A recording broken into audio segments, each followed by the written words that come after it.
Hey everybody, hope you're all doing well. It's been a while since I streamed, about a week. Anyways, we're going to do another Tuesdays with Tricky. Tricky should be joining us in about 15 to 20 minutes. Hey Spacetime, how you doing? I'm doing good, doing really good. I hope we can spar soon. I am doing great. Had a good rest, but I wish I had a better sleeping pattern right now. I'm having trouble reining that in actually. Usually I have no trouble just managing whenever, and now it's been tough. Let me see here. Let's correct the game, and then let's do the discussions. Alright, wonderful here. But I hope everyone's doing really well. I'm going to catch up on the chat that I just missed. But, yeah, it's great to be streaming again. I had a wonderful weekend at Fight Kingdom up in Seattle, up in Everett, Washington. Hey, Blurring, good to see you. Spacetime, I'm really glad that you're doing okay. Yeah. And Blurring, I hope you've been doing really well also. It sounds like you're doing quite well, though it sounds like the weather's been crazy over in Texas. So yeah, aside from that, right now I am trying to manage my sleep. I'm trying to prepare myself for, to get back into more of a heavy working life again. But I really need to get this sleep under control, or at least manageable. That or take a job that's like late at night, but I don't want to do that. Yes, now you got the Texas heat. You had the Texas storm last week, right? And now we had cold weather leading up to even today, but we're supposed to have really high heat in Oregon, for Oregon, right? For you guys actually have heat. We are just like, okay, we're going to start having spring warm, hot weather, like warm weather, 85. But for Portlanders, it's kind of a bit much, even though we do go into the 105s. But we only go 105 like twice a year. Yeah. But yeah, Texas, you got real storms. We don't have storms. We just get rain and cloud. We're usually cloudy. People here like to say that it rains all the time. It's more like it's cloudy all the time. Seattle has a lot more rain than us. Yeah. The deep tone of my voice was me not being able to manage my sleep that well. So we'll go ahead and put it on VFTV for now. But I had a great weekend. Fight Kingdom was a wonderful time. And, even though last week there was this topic of, people would be complaining about Tekken 8, not maybe Street Fighter 6 at the moment, but Tekken 8, right? But got none of that really this weekend. Pretty much most people were talking about, Kendrick Lamar and Drake. So I think the type of people that were likely to talk about that old topic we're just more likely to talk about that. So it was funny because that topic, was like the common talking point. But Fight Kingdom also has got a lot of old veterans and old legends, and it's more of a retro crowd. But VF is always welcome there, and it does make sense for VF to be there actually. But it makes a lot of sense. But, like the main games at Fight Kingdom, even though they do have Street Fighter 6, and they do have Tekken 8, and they do have Grand Blue, and they do have Strife, but the main games at Fight Kingdom are usually Marvel vs. Capcom 2, Seattle favorite, Capcom vs. SNK 2, and Third Strike. And at least 2 of those being played on arcade cabinets, on candy cabs. But, but MVC2 usually being played, I think, on Dreamcast, so... yeah, Dreamcast. So I heard the PS3 port is really, really good. So it's just that there's no PlayStation Network to go download the game for newer people, and there's not everyone has a PS3 right now. Though not a few years ago that wasn't a problem. But PS3s do eventually, if they're the first 2 generations, eventually die. So. But I had an amazing time. Dark Nova won Fight Kingdom. I got second place. We had a really good battle. And our Panda got third. And an exciting thing was fourth and fifth. So I would have bet on King Death Cradle taking fourth, and probably Zas maybe at fifth, and it was the other way around. It was Zas taking it at fourth, and King Death Cradle taking fifth.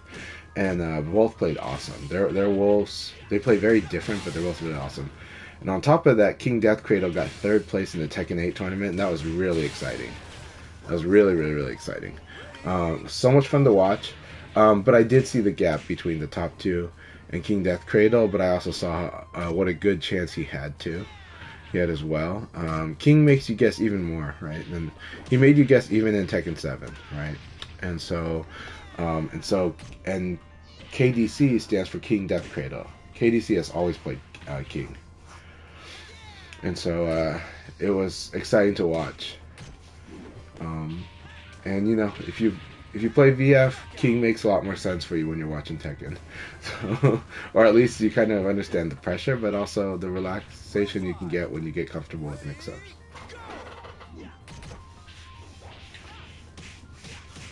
Yeah, so Tricky will join us soon, so not really gonna rush that. She's got her flow. She likes to prep the audience too, and prep things. So she might be listening while she's prepping. I think she does do that, and so you know, it's gonna be wonderful playing with Tricky again. It's been 2 weeks, I think, 2 or 3 weeks, so I'm very happy about that. I think it's been 2 weeks, and yeah, again, Fight King is one of my favorite events. I hear some interesting rumors, so they might make announcements later. But they've been in Everett the last 3 years, and I like it there, and I like the venue. It's at the courtyard, and I love that a lot of people, even some people from the Seattle area, will stay there at the hotel, even though it's not cheap. But it is a good hotel. It's great. It's worth it. But being there the whole weekend just makes it like a really good fighting game party too. You know, especially with the cabinets there, but also, you know, last year I felt like an outlier because I was setting up in the lobby, and there was one other group that would consistently set up in the lobby last year. This year it seemed like everybody knew that the lobby is a really good place to set up. And so, but I do think VF would always emphasize comfort and visibility, so we always put ourselves up more front and center, and in arrangements that we think is the best arrangement we can make on the spot. And then, the Marvel 2 crowd had a really big area sectioned off for themselves and made it like a man cave area. And it was perfect for the weekend because it really gives you those vibes of being at like a fighting game gathering and just playing literally the whole weekend. I think they were playing straight until 6 a.m. on Sunday. And then Super Turbo also found its good spots. CVS2 found its good spots. So it was a lot of fun doing the lobby. You can see that the staff at the bar was really happy because it was a lot of people. They really, the staff there was on their game. You know, just letting everyone know they can take drink orders and food orders anytime, anywhere. So it was good. It is hotel pricing, but you know that's part of the business model. You pay for the convenience of. They allow outside food and drinks, but you pay for the convenience of not having to go out and get stuff. And the food quality is quite solid at a courtyard. What it is it's like there's a bar, and there's also food that's like food that you would prepare in a Turbo Chef, but good quality versions of that, you know. Because obviously that's kind of everyone has raised the quality on being able to do that for the last 15 years. Like 15 years when you started seeing like even like Subway having using a Turbo Chef primarily for anything that was cooked.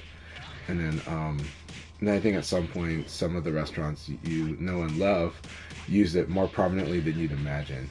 You know, even I swear even Buffalo Wild Wing uses it more than you would imagine. So, you know, but like I think big surprise is when you find out Red Lobster's using it more than you would imagine. So a Turbo Chef oven is a high-speed convection oven. It's kind of like a traditional oven, but it's got high-speed air blowing through it. So like your air fryer, it's a combination of an air fryer, a microwave, and a convection oven all in one. That's what a Turbo Chef oven is. They do break, like they last a good amount, but because restaurants, if they do use them, I didn't use them, but if a restaurant used them, they used them like a lot. And I did use them when I ran 2 video game amusement centers. In the late 2000s, and we did use them there. We would make, you know, pizzas, burgers, chicken tenders, fries, waffle fries. We ordered pretty much a lot of stuff through Cisco, and we would, you know, so stuff that you'd see at a lot of other places and a lot of their popular SKUs. We did pick the more premium options. If you order through Cisco, which is one of the biggest food suppliers, restaurant suppliers, then we would pick more on the higher end for our offerings out of all the different SKUs. All right, let's see. I think Tricky will start calling very soon. But yeah, I wouldn't say I have insomnia. I would just say that I am managing my health conditions. When you're older, when you're younger, please do take good care of your health. Please do eat better quality foods.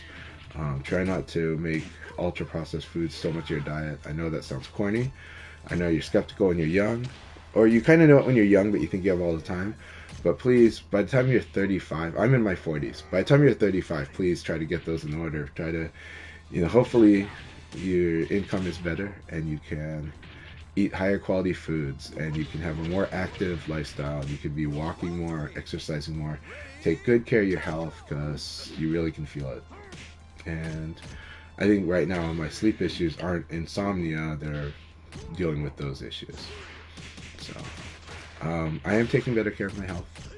And I am, if we're talking about weight loss, which isn't the best measure of health, but if we're talking about weight loss, I am losing weight. And I am walking more, but I could be doing so much more. And I need to be doing so much more. So that's the reality check. Look at this. This is Shadosha versus Happy Friend Lao. I love this. Shadosha playing, Happy Friend Lao has been playing Wolf. I've only seen them, I don't watch VFTV much, but I saw them on the VFTV a couple times. So Happy Friend Lao is a player who's been playing forever, over 10 years, I believe, and always strong. And yeah, I used to see them play as Lao, but lately I've been seeing them play as Wolf. All right, we got Testament Row versus Paz Wolf. Paz Wolf is definitely one of the Wolf players you should watch. Easy to tend to forget, but they're one of the very best Wolf players. It is. And Volcano Shed, speaking of Wolf players, we got Volcano Shed. Volcano Shed's active studying in VF and posts in the VF discourse have been wonderful. I love when we're talking about VF mechanics and VF gameplay in the VF Discord, so please keep that coming.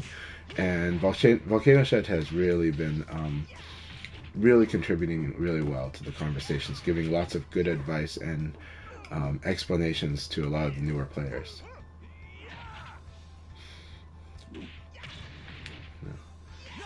I only play Wolf very casually, but recently some people asked me for advice on Wolf because some people saw me playing around with the matches and they were surprised at some of the stuff I do when I play as Wolf.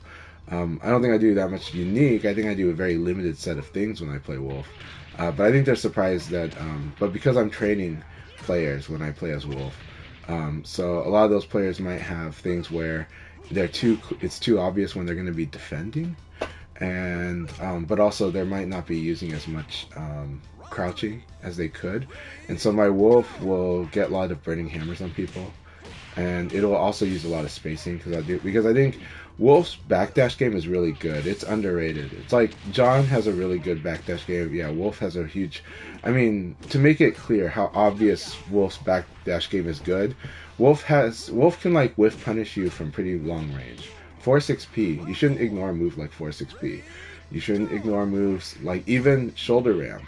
A very easy setup for classic VF type of play is you do a low punch, they block it, but you do it from like elbow range, and if they block it, you backdash and do shoulder ram. And it puts them in a position where they should really call that out with a side kick. So I would teach the opponent, you have to call that out side kick. There's a risk though. When you do side kick, when you block low punch, and you do a side kick, and you should do this, but when you do that, the risk is they evade punish your side kick. Or Sabakian. One of those two things. So just be aware. But everybody has a punch attack that they can switch up if a kick Sabaki comes out. So you don't have to panic there. Elbow is always still really good, and if their spacing's not on point, you're gonna hit them with an elbow if they're too close to you when they do that low punch into backdash. So it's more about watching the range. And you can do stuff like, you don't have to try to punish the backdash. You can I always tell people, you can just crouch dash forward. That is more than enough. Because what you do is when you crouch dash, you give up that advantage, that +5 you have from blocking the low punch, but you're watching what they do, and then you can respond. And much of the time, you can actually respond to it. You can get, but when you do the crouch dash forward, I do recommend crouch, like do a fuzzy guard, crouch dash forward to standing guard, right? That way you can watch. Like, is he really like? I think he's gonna do the back dash here. Test it out. And then what happens if they did the elbow? You can still block the elbow, So they shouldn't do an elbow, right? They're doing a backdash at -5, so they should most likely be defending or attacking. And if they're attacking, they're most likely going to try to punish. Like if they hit you with a low punch, that's not a big deal, but you could still block it if you're fast. But you could still, even if you got hit by that, that's such a low risk to your crouch dash. So if they do low punch backdash, which is really good, you should try it. You should also try punishing it too. So I encourage you. It's very powerful at intermediate. It's very powerful even at high level play. It's just that at high level play you just be very selective when you do it. But when you get to the really advanced high level play, then it's more like you do that because it's a read, because you're like, oh, they're showing their hand, they're starting to do the backdash here, so I'll call it out. But when you do it intermediate and early advanced, it's very powerful. Backdash into launcher, it's a very powerful pattern. Jackie players should do it. John players should do it. Wolf players should do it. Every character with a normal hit launcher should really do it. I even do it with Leon. I do a weird one, right? I do crouch backdash into P+K. Hits a lot of people. Hits a lot of people that like to do low punch. So, yeah. So yes, backdash is risky. It doesn't mean it has no rewards. So I think intermediate and advanced level play, you're learning how to improve your reward, and then you're also learning you're also learning a lot of how to cut your risk too. You're working both. But then when you play really high level, you're kind of forced to pick your moments a bit better. You focus on managing that risk tighter and going for those rewards a little more when it's a little more definite. But sometimes you just have to guess. So then also, how well do you play those guesses when you're forced to? And sometimes you just go for a safer option too. But when you're that disadvantaged, it's harder. So it's more of a decision on when you have a higher advantage. Do you want to play more carefully, or do you know? And are you building up information? Are you building up a feel and strength to have a better moment? So if you're more uncertain, you fact find, and then when you're much more certain, you go ahead and you can do the thing, or you can just keep trying to outplay. Yeah. So life is a resource. So the other thing to manage at our level play that I don't do well at is when your life is low, your options should kind of be considering the risks involved, right? If suddenly a jab, let's not talk about jab. If suddenly neutral throw is lethal to you, that does mean that you got to be very careful.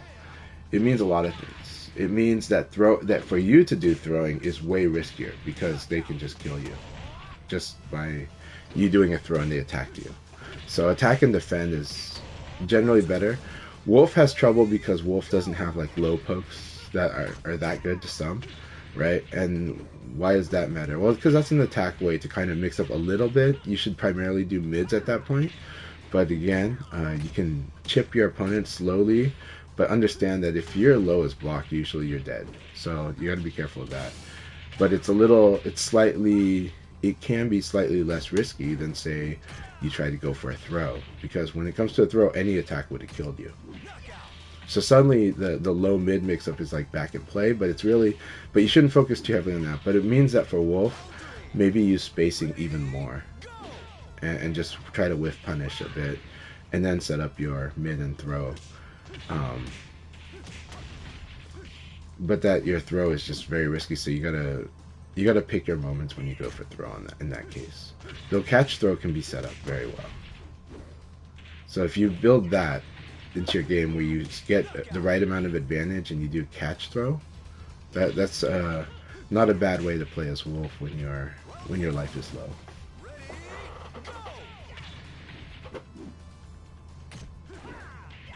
Yeah, learning matchups is really critical. Right now, so I love fighting Nova, but we don't get that many times to play. And Nova doesn't really play online, it just plays offline. So nowadays, I can only really play when we get those chances, but a lot of times we don't have much time. We're in a social aspect. I feel like we owe matches to other people too. And then, situations like, oh, we did the tournament, let's go grab something to eat. So we have stuff like that. But I had so much fun fighting Nova, both in the tournament, and I think I did pretty good, but also in casuals, where I got to spend more time understanding what it is in the Seraph matchup that is giving me hell. And I think I did, because I think I did start doing really well in our matchups after that. So it was good stuff, but it shined a real strong spotlight on my weakness. All right. Hey Tricky, how you doing? Can you hear me okay? Discord's doing this thing. It will take us 1 minute for me to be able to hear Tricky. Let me go into here. Oh, okay, I can hear you now. Okay. Awesome. Hey, so good to hear your voice. It's been a while. How have you been? It has been a while. I'm sorry. It took me like 30 more minutes than I thought it was going to take. It's okay. Setting up the stream is so hard. No problem. But I know that one, it's your flow.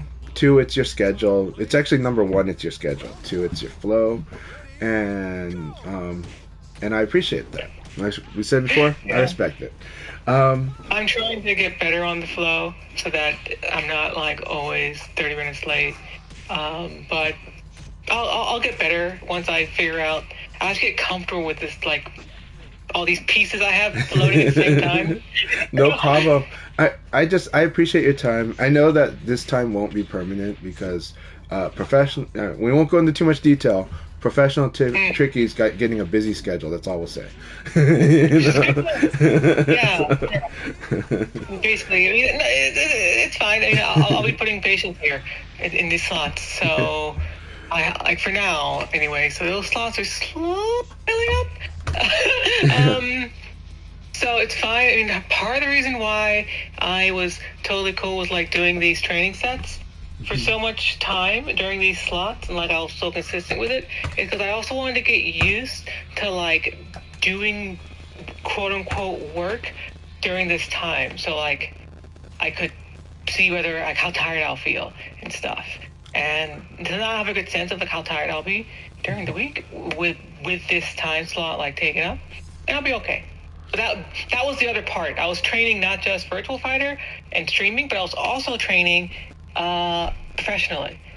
I'm always doing multiple things at the same time. That's really good, and I'm glad I can help you with it too.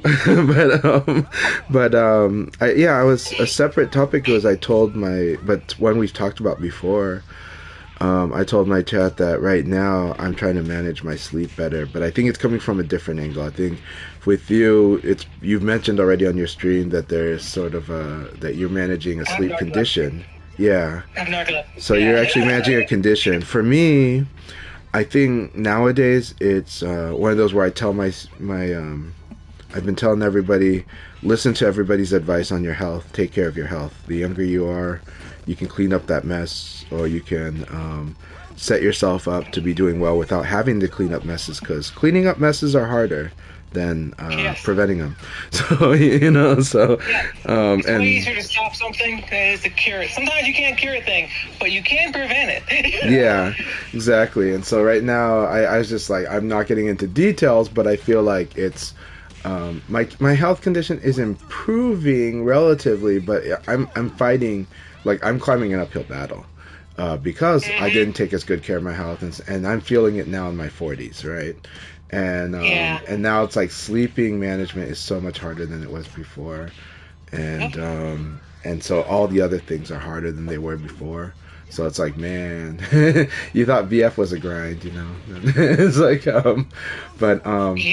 this is real life grind, and I want to. People forget how like delicate our bodies are, especially as we get older.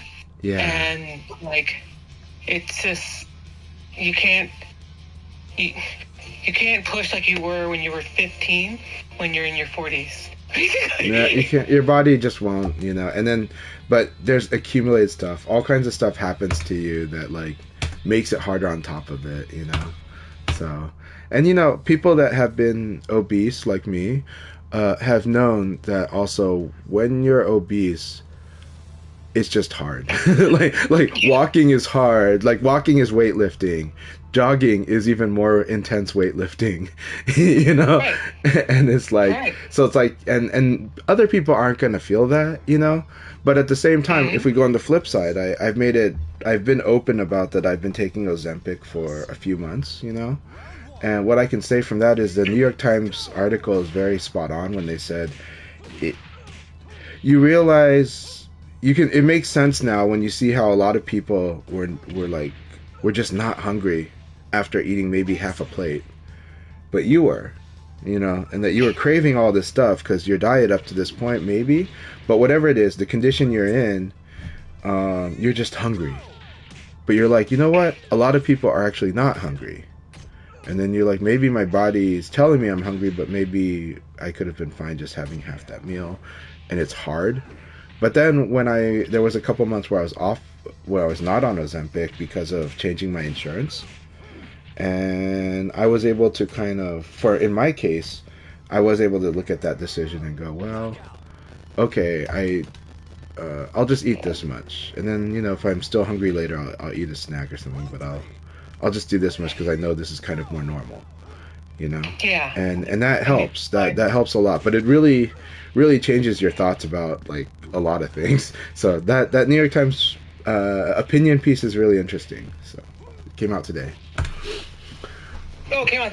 So it's new. Yeah, it's a new one, but it is something that others have said before, where they're like, when they went on Ozempic, it made them rethink about food, and being like, wait. So I got a sense of like you understand that some folks are stuff, but what was the thing that the article said? They were talking about that sensation of being sated, being satisfied with your meal, right? Or like, how. So for me, it would look different. It might look normal for you, but it would look different for me, where friends are just like, I can't have any more, Yeah. And like, I'm fine, right? And they might barely eat, like my wife, right? And they might eat just like a small portion, and that's like good, right? Like she doesn't finish her fries, right? For me, it makes me realize how different I feel. Like, it's not just I'm greedy glutton for food, though there is that. There is I want more joy from food. But what's really is I am still freaking hungry. My body is like dying to have more. Like my body's dying to have that second portion, right?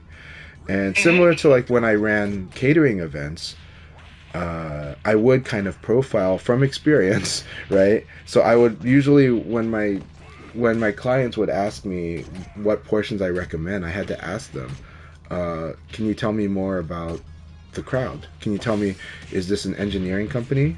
Is this a black church crowd? That's a huge one. That's like triple portion.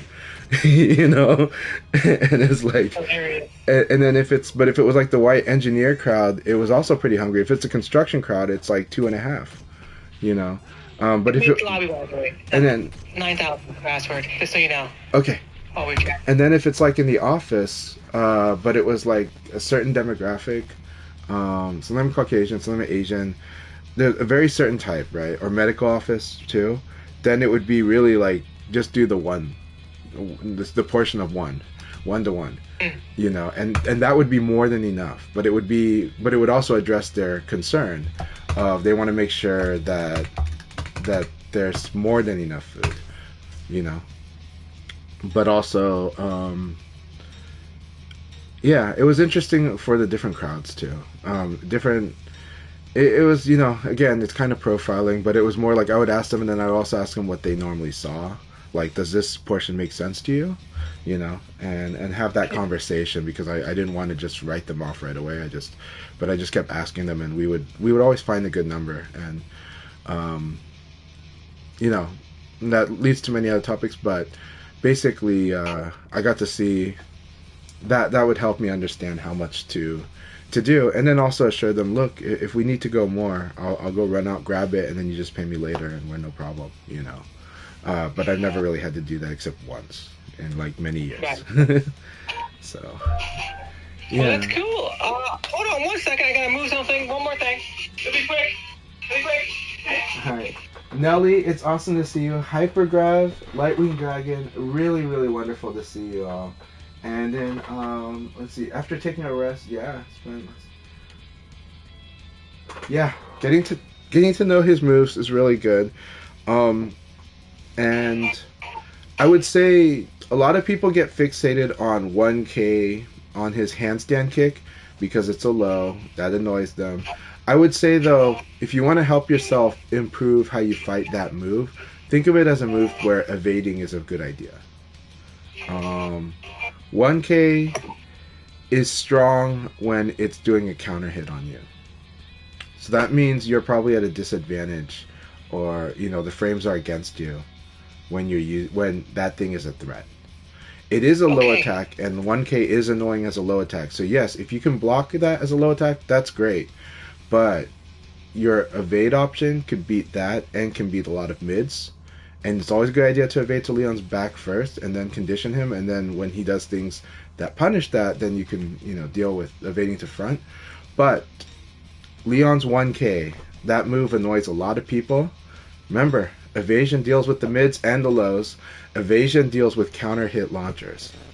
Okay, unless he's running up to you and doing it. Then you have to kind of delay your evade if that's what you do, but you probably just block. Yeah. But when 1K hits you as a low, it's very low damage, but you do have to worry about Okizeme. But it's just that. It's just a quick knockdown low when it's normal hit. When it's counter hit, that's when he actually combos you. So because that's the real threat of that move, evade is a bigger option for that kind of a move. And it's punishable on block, but it's really punishable on evade if you can learn not to hit the button until that second attack passes. When that second attack passes, so practice evade punishing that move. That will train you on a lot of things. That doing that alone. So yeah, train him doing that as a mix-up, and then practice evade punishing. Really good. And then yeah, if it whiffs, you can learn to punish that too that way. It is super vulnerable move, and then it can be crushed. Hey, Chanchai, just so you know, I'm going to have it so that my chat can't hear you. Okay. Not because I don't want them to hear you, but because I found complaints about, like, audio quality of, like, microphones, and, like, it makes it hard for them to watch the content. So I'm just going to... I tried it yesterday with The Rock, and it worked super well, unfortunately.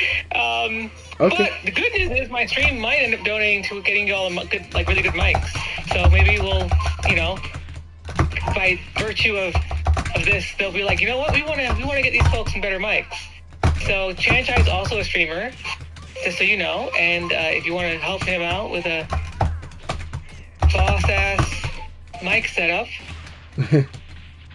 you can help him out. All right, thank you very much. Yeah, I just figured that, so that...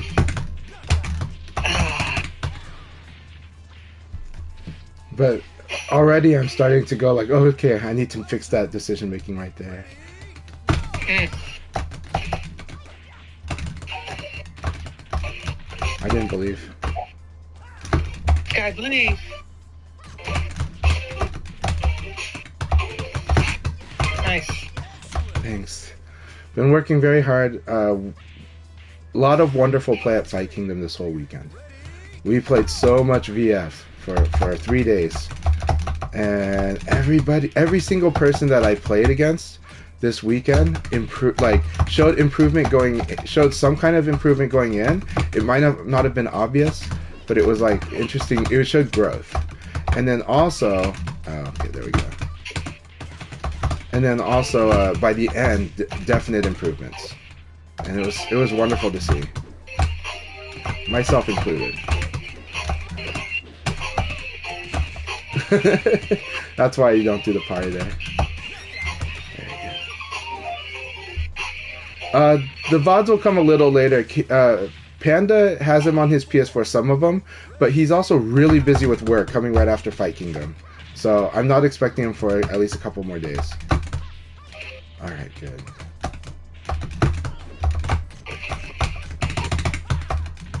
Good punish. All right. But that's minus 15 or 13? It's 15. 15? Okay, good. I'll work on Pretty sure that. it's 15. I didn't believe you there. Nice. Yep. No, I got greedy. I got greedy. Yes.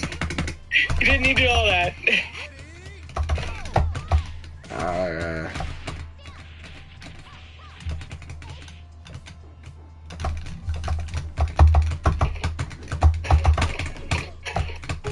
Damn it.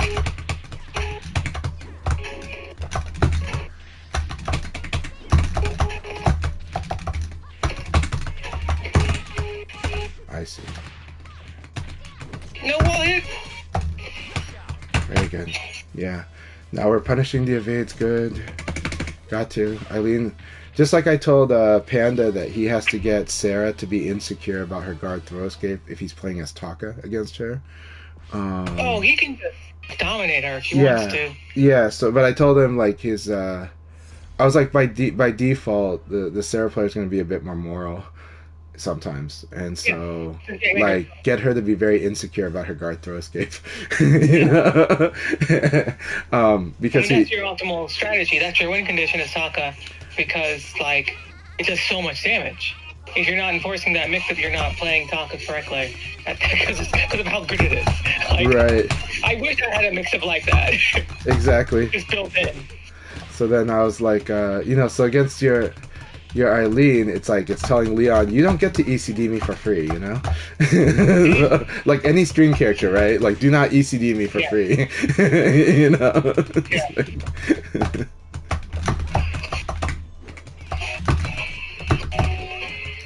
Like right here, you know? Ooh. Okay. That was so cool.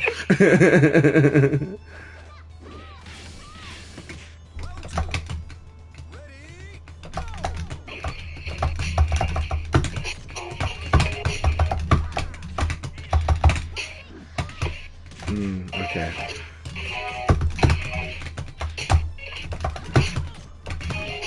Yeah, that was bad.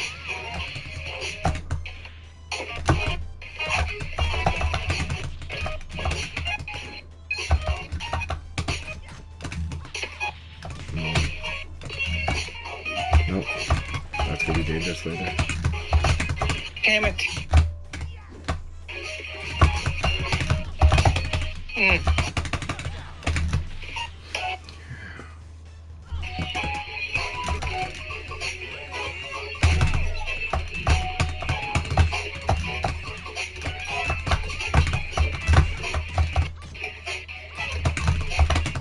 Really?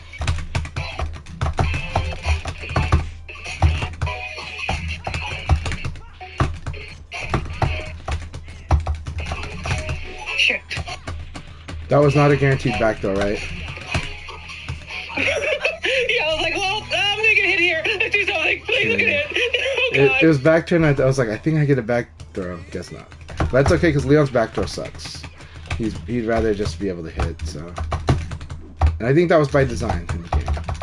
Yes. Because he's got good mid lows. Why you need to worry about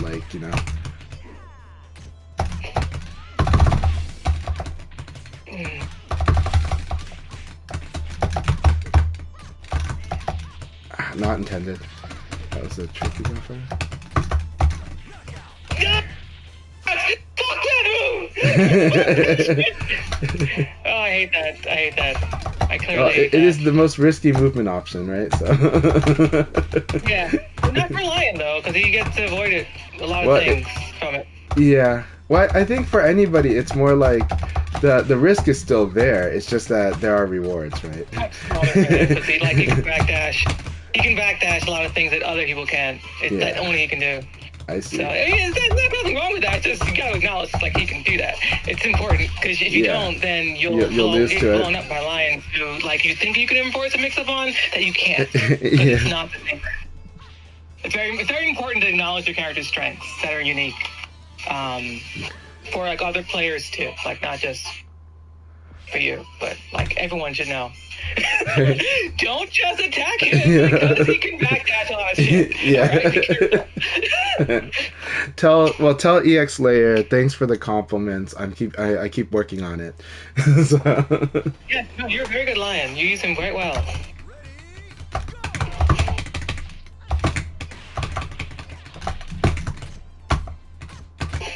Nice block. Punish. Okay. I'm trying to block that. And that was fantastic pressure. Thanks.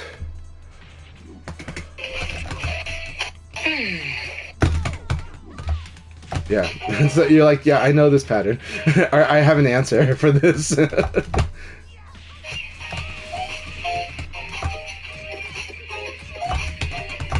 Okay.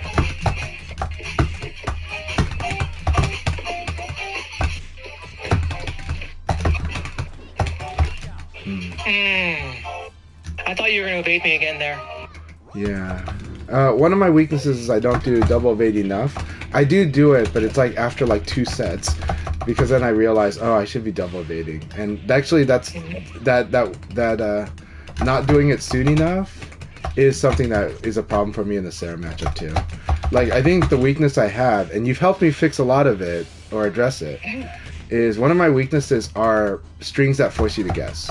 Like, really force you to guess beyond like normal options, right? Yes. Yeah. And so Sarah, like, that's the problem is it's kind of like how you said when you train, you're trying to get rid of those uncertain feelings, right? And I've got a lot of uncertain feelings that I got to eliminate, especially against Sarah, but, you know, against all of these type of characters. And so I'm working on it, but it's really hard. But it's not that hard. It's just more that it's more like to know, like, a lot of things have like one good answer and then like 3 less optimal answers. But if you don't use those less optimal answers, then the one good answer becomes like not good anymore. Yes. so like you have to reverse the pressure by using the worst things that still get out of it, but lose the other options. Yes, 100%. That's kind of the right thing of it. I actually tried to explain that to someone last night, though I know that's in depth, but they were trying to understand what my assessment was, and I was like, well, it's complicated to explain, but it's exactly what you just said.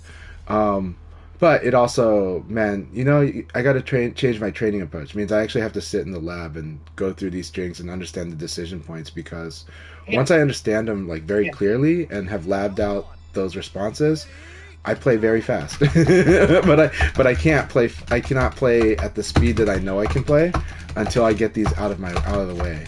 They are like mental stack just by being done at this point. Oh God.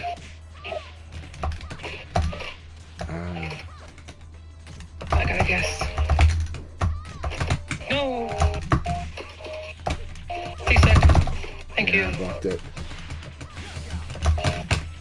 I could have evaded too. I was like, I got in early enough to evade too. I will get there.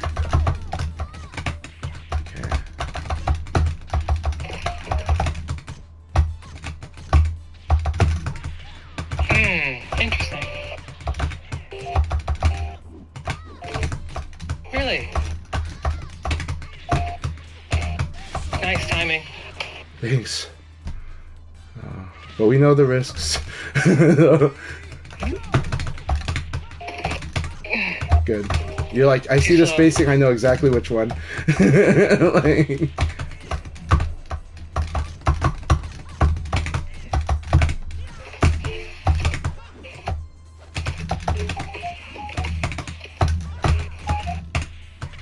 Fuck, really?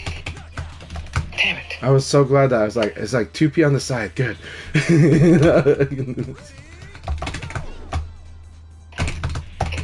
tried to throw earlier, it didn't come out. I missed it. I did the bad input.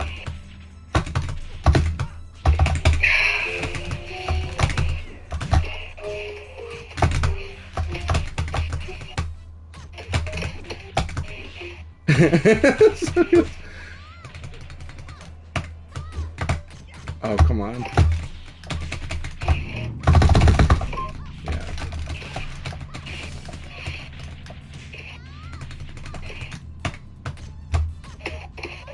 Yeah. I need to do the 2G. Oh God! That round. Oh. That was really fun.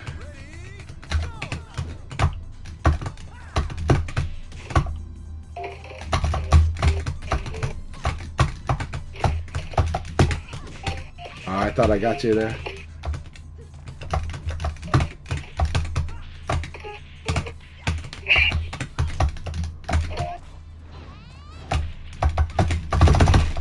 Nice one. You're like, no 1Ks there. It's like, this is the full risk of 1K. Or 1-1, I mean. No 1-1. No 1-1. I'm still feeling it from that round. I was like, holy crap. I'm trying to use my movement more aggressively, but also defensively. I have a new space to try and make reads now that I didn't before. And it seems to be working so pretty well. I'm going to tell you after that's over because I want you to know exactly what I'm doing. Okay. I want to just do it and see how you adapt to it without me telling you, and then I'll tell you what it is afterwards. Okay, sounds good. I want that pure data.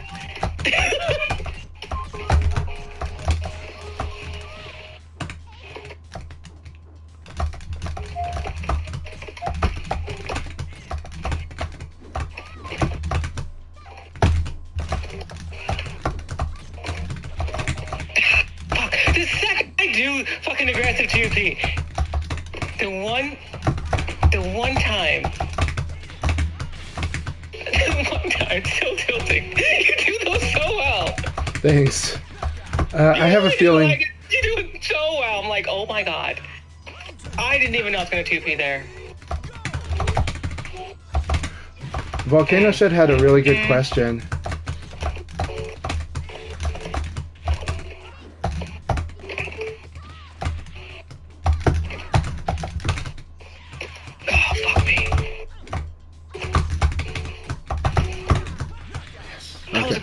Holy moly. That was not what I thought you'd do.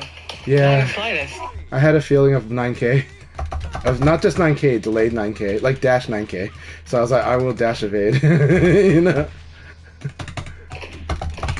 Too close. Sounds like a pixel or two.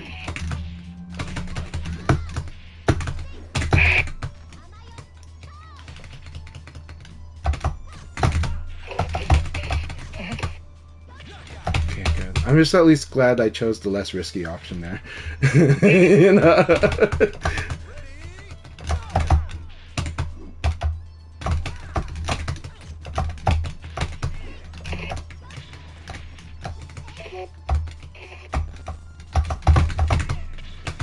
Really?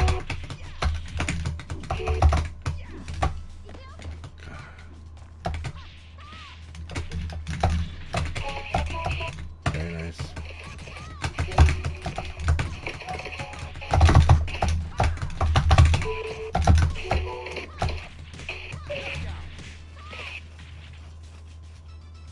I would say that double evade is very risky because of the consequences of it, but there are places where it's very good, and it's like you should, for me, as a response to your opponent, if you know that your opponent's doing these certain string pressure, then double evade becomes very good. And actually, when people get stuck into the evade wars, into the evade poke wars, then double evade's pretty good. But like I don't actually think of it as double evading. Yeah, it's decision by decision. I treat it like any other evade. So yeah. I'll evade when I think you are going to do an attack that's linear, and I don't even consider whether an evade was just done to get there. It's irrelevant to my choice. I think so. I agree with that 100%. Yeah, I'm like, it's really just not about that you're double evading, but that it's like, oh, evade is good again, like exactly as you said. Evade's always an option. Yeah, right. It's just another time to evade. But like what happened before is only relevant to me insofar as it changed the situation that I'm now evading from. But yeah. Which will change whether I want to evade or not. Because now maybe it's more risky, or maybe you have more options that might blow me up for doing that. But just the option in of itself is still just I'm talking too much and I got my combos. Yeah, I know. I understand. Nice. That's a risk. That's a risk. That's a risk there. It's like, okay. Hey, Himbo, Octoplasm, Yeah. get Slayer Silverbolt. But exactly like you said too. But also, there's a huge risk in thinking of it as double evade. If you think of it as double evade, one of the problems I've seen with a lot of players is they don't even treat it as an option. Then, right? They end up treating it as a sequence, and they end up just doing it. And they eat it because then suddenly evade throw, right? Or like you get into these situations where just throwing became good against them because they're just either double evading or not, and you're like, that's not how it works, right? It's evade and then maybe evade again, right? You know, Right. But maybe another If option you think again. there's a reason to, if you know your frames after an evade, which most people don't, because they're complicated. Really. It's hard. I had, It is Excel hard. sheets I have to go through 2 sheets of Excel to figure that stuff out. But you can simplify it to just like block, evade, stand back and around. Oh, are we going for ring out potentially? Yeah. Yes, we are. It is. We got to show we got to show everybody more Eileen ring outs on walls, so it's good. That only works against Leon at that position and Shun from a similar position. Those are the 2 that I know I can ring out from like around that space, which is why I was like, I might be able to ring you out right now. I do this one thing. I'm so glad though that Quincy Pons and others picked up the slack and gave Volcano Shed their response too, because I'm like, I need to focus on this fight, but I do want to answer that, or I do want to respond to the question. It's like, all right, here we go.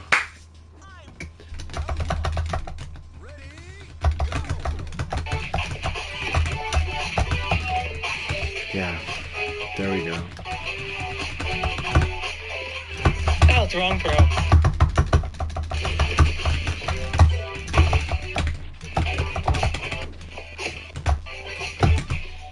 Yeah, bad.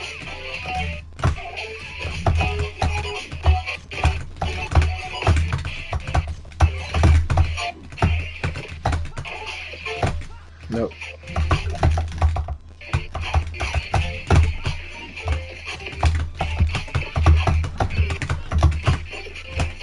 Okay, good.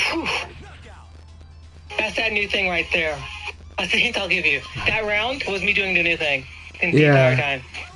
What is it? Dash evade, crouch, dash evade, dash guard. I was just more than that. That's part of it. Yeah.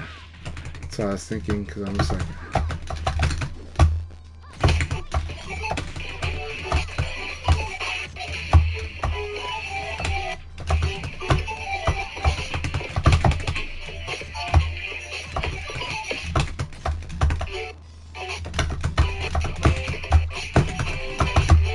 That was really nice. Okay, I see it. I see some of You can it. up B plus K away from that. That should never hit you. That right there. You can always run away from that. Okay. And then you can wait punish me. Huh. I'm not allowed to do that though against Lion.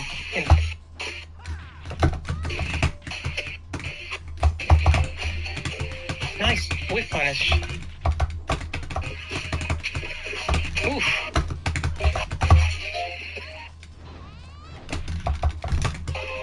I like that chase.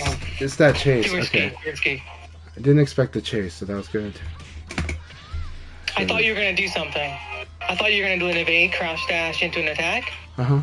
But I thought you do just back dash and say, oh, I'm gonna hit that spot now. It's gonna beat whatever he does. That was really good. It's really good. Okay. I like this exploring, like feeling out the like 5 ranges now. This is great.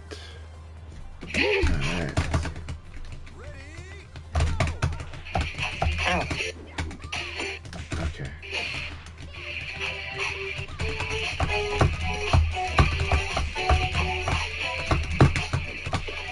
Nope. Nope.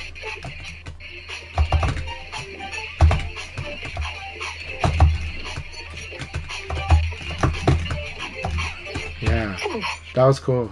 That was really cool. That was so cool. It's really cool.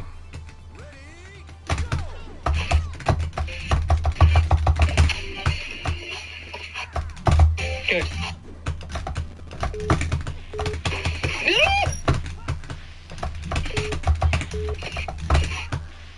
I'll take every one of those.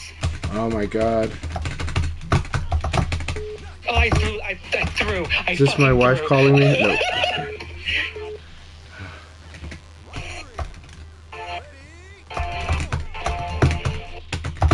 Nice. Nice. Oh, you should run me out. I know. Still got it though. Yeah, this move is so cheap at the end. So I'm just like, it's so stupid. It's like the answer is to dash forward and block, right? It's just like, you know. Nice.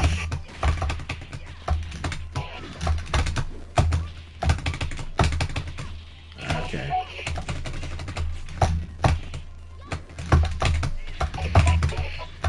I got no attack from me. Oh, good shit. Thanks. I'm trying really hard to pick, you know, the more considered option. You know? That was our option. I was like, I hope you do something you shouldn't do here. Because I'm betting you will, but you didn't. So I'm glad you did. Thanks. It's good to bet on that. It's good to bet on that. Like I have to prove it, you know. I've got to really prove it. Yeah.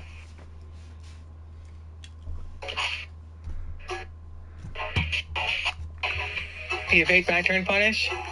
You big dog's laying even lazier. Nice. Glad you're enjoying the match, Himbo.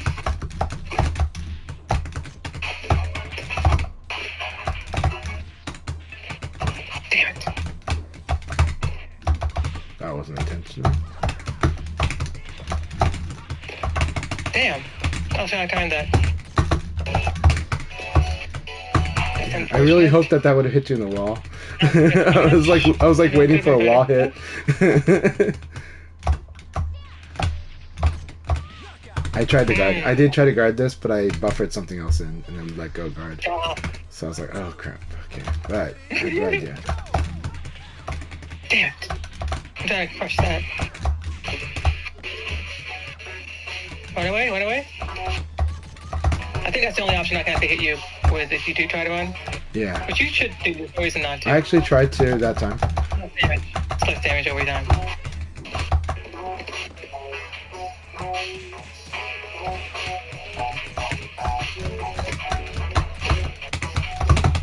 Damn it. That's such a big move.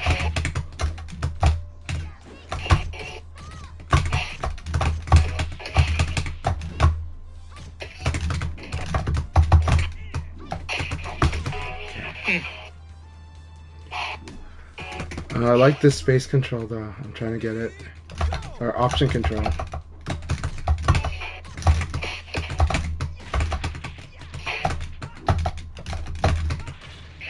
Damn it.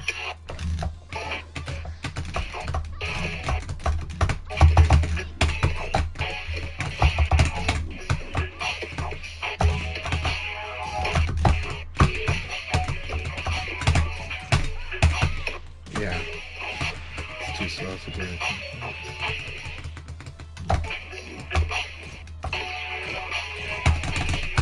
Nope.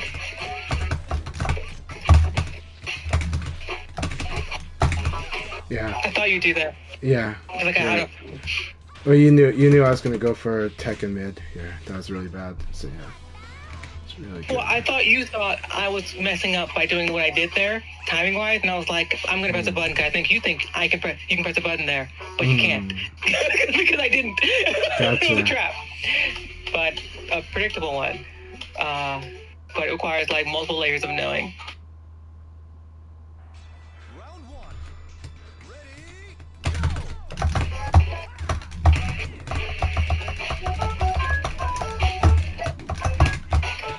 Damn it.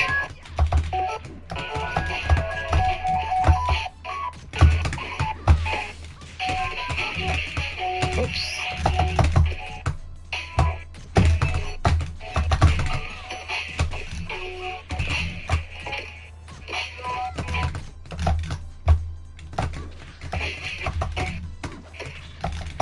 Fuck me. Damn it. It's a mid. Those are mids anyway.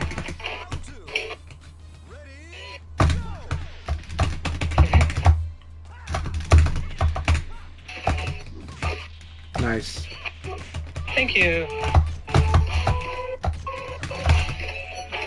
Wow. Working on I it. did not play the guard. That's correct.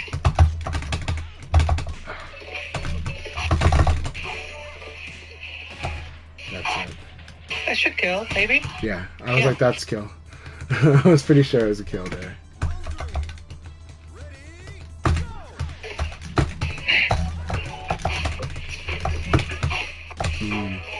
I love that 9K.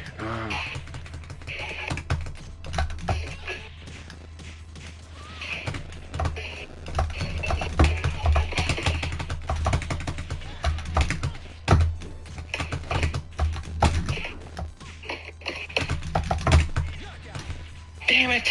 Oh, it's so hard to block those. I know.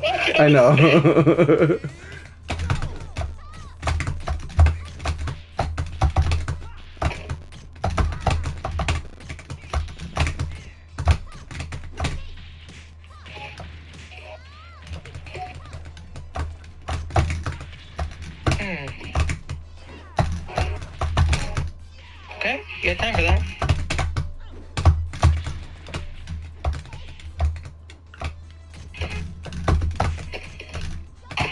Yeah. Almost. Alright, I did the slower option. I did the greedy option. Actually, I didn't need to do that. So.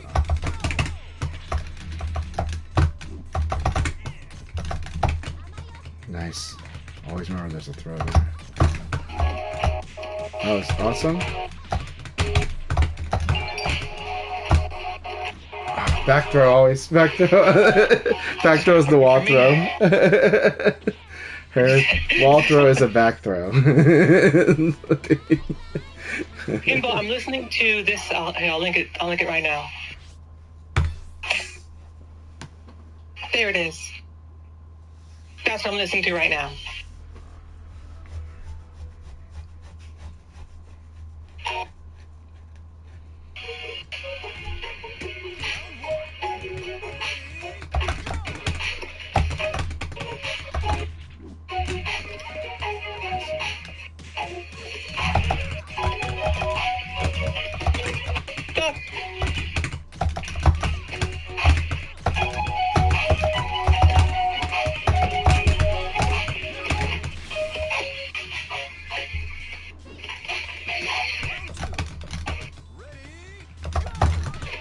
Yeah. Do that.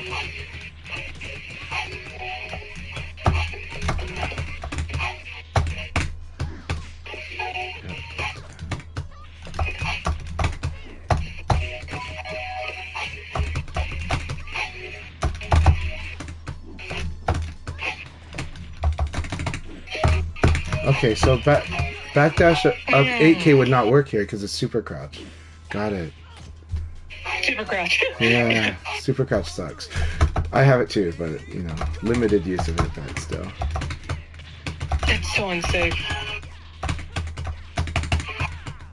No! No! I didn't think I was gonna die for that. I thought I was gonna break it, but I didn't.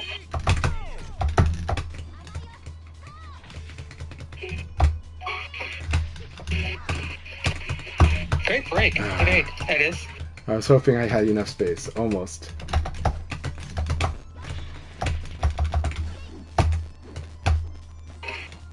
Okay, forward. Yes, forward.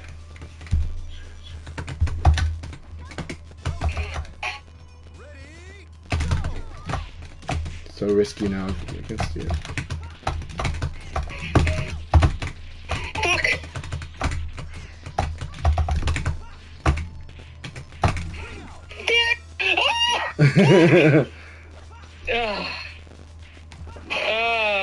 So hypergraph, Quincy punch, I basically. knew you were bring me out there, but I didn't want to make the choice I needed to make. So hypergraph and Quincy My own punch. fear got me killed there. When you do an evade cancel, there is a temporary time where you cannot do another evade. Yes, that's true. Evade jail. Yeah. So when you cancel an evade, like like you are locked out from evading for a short amount of time. Right. Is that relevant to the situation just happened, or is that? No, they're discussing it in the chat. So if I understand the chat correctly, because I'm just skimming it, so.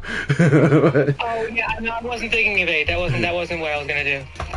I knew I couldn't evade there. I have crush attacks to get out of that situation. foot, I wasn't willing to use them.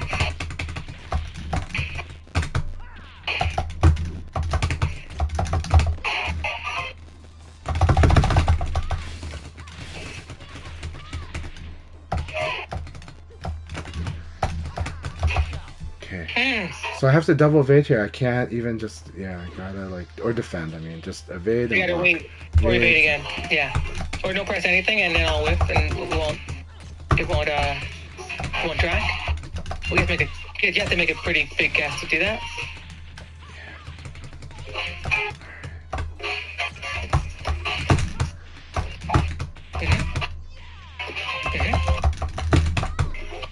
Damn, I was just pixels off.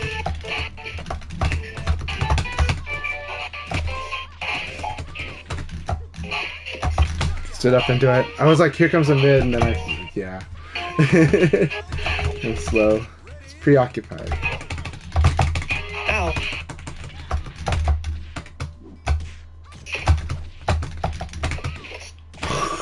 Nice. Thank you. I love the properties. 4 active hit frames on 9K, right? She's got 4 active hit frames, and it makes it a good it makes it a good neutral wall too. I love that too. So it's like it makes it a good move that's got like this difficult threshold to clear even in the neutral. Doesn't make it safe, makes it still unsafe, but it's like, oh. Then I have to remind myself to PK punish it if it was at range at all, too. Yes. So, did you want to discuss? Or so, Okay. It's okay. Let's spar. Let's spar. Discuss here? We can discuss here. Yeah. Hold on, no. Let's play this one match, and then we'll back out and I'll tell you what I'm doing. Okay. I appreciate it a lot. Like I appreciate it a lot. So Yeah. I love all the feedback. I really forgot. Oh, yeah, right.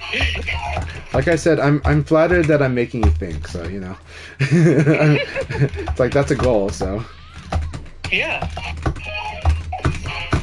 Okay. Minus 13, right? Yeah. 15. My gosh. It might be 13, but I'm pretty sure it's 15.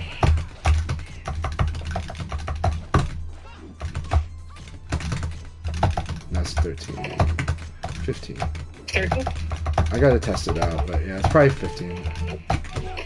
Nice 15. It's probably 13, but it might be 15. I'm not 100% sure. I think the double uppercut, I think the triple is 15. Or I think a 3-string. You mean that one? Yeah. And you can't, can I not evade that? Huh. Maybe it's just timing.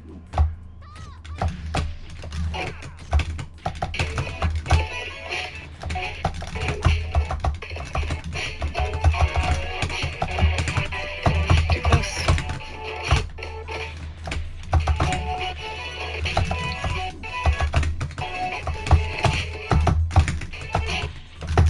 I just need to 8K that.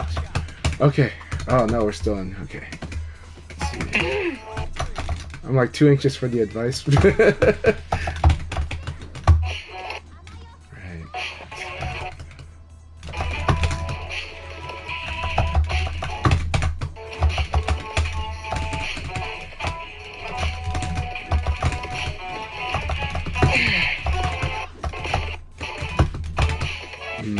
Okay.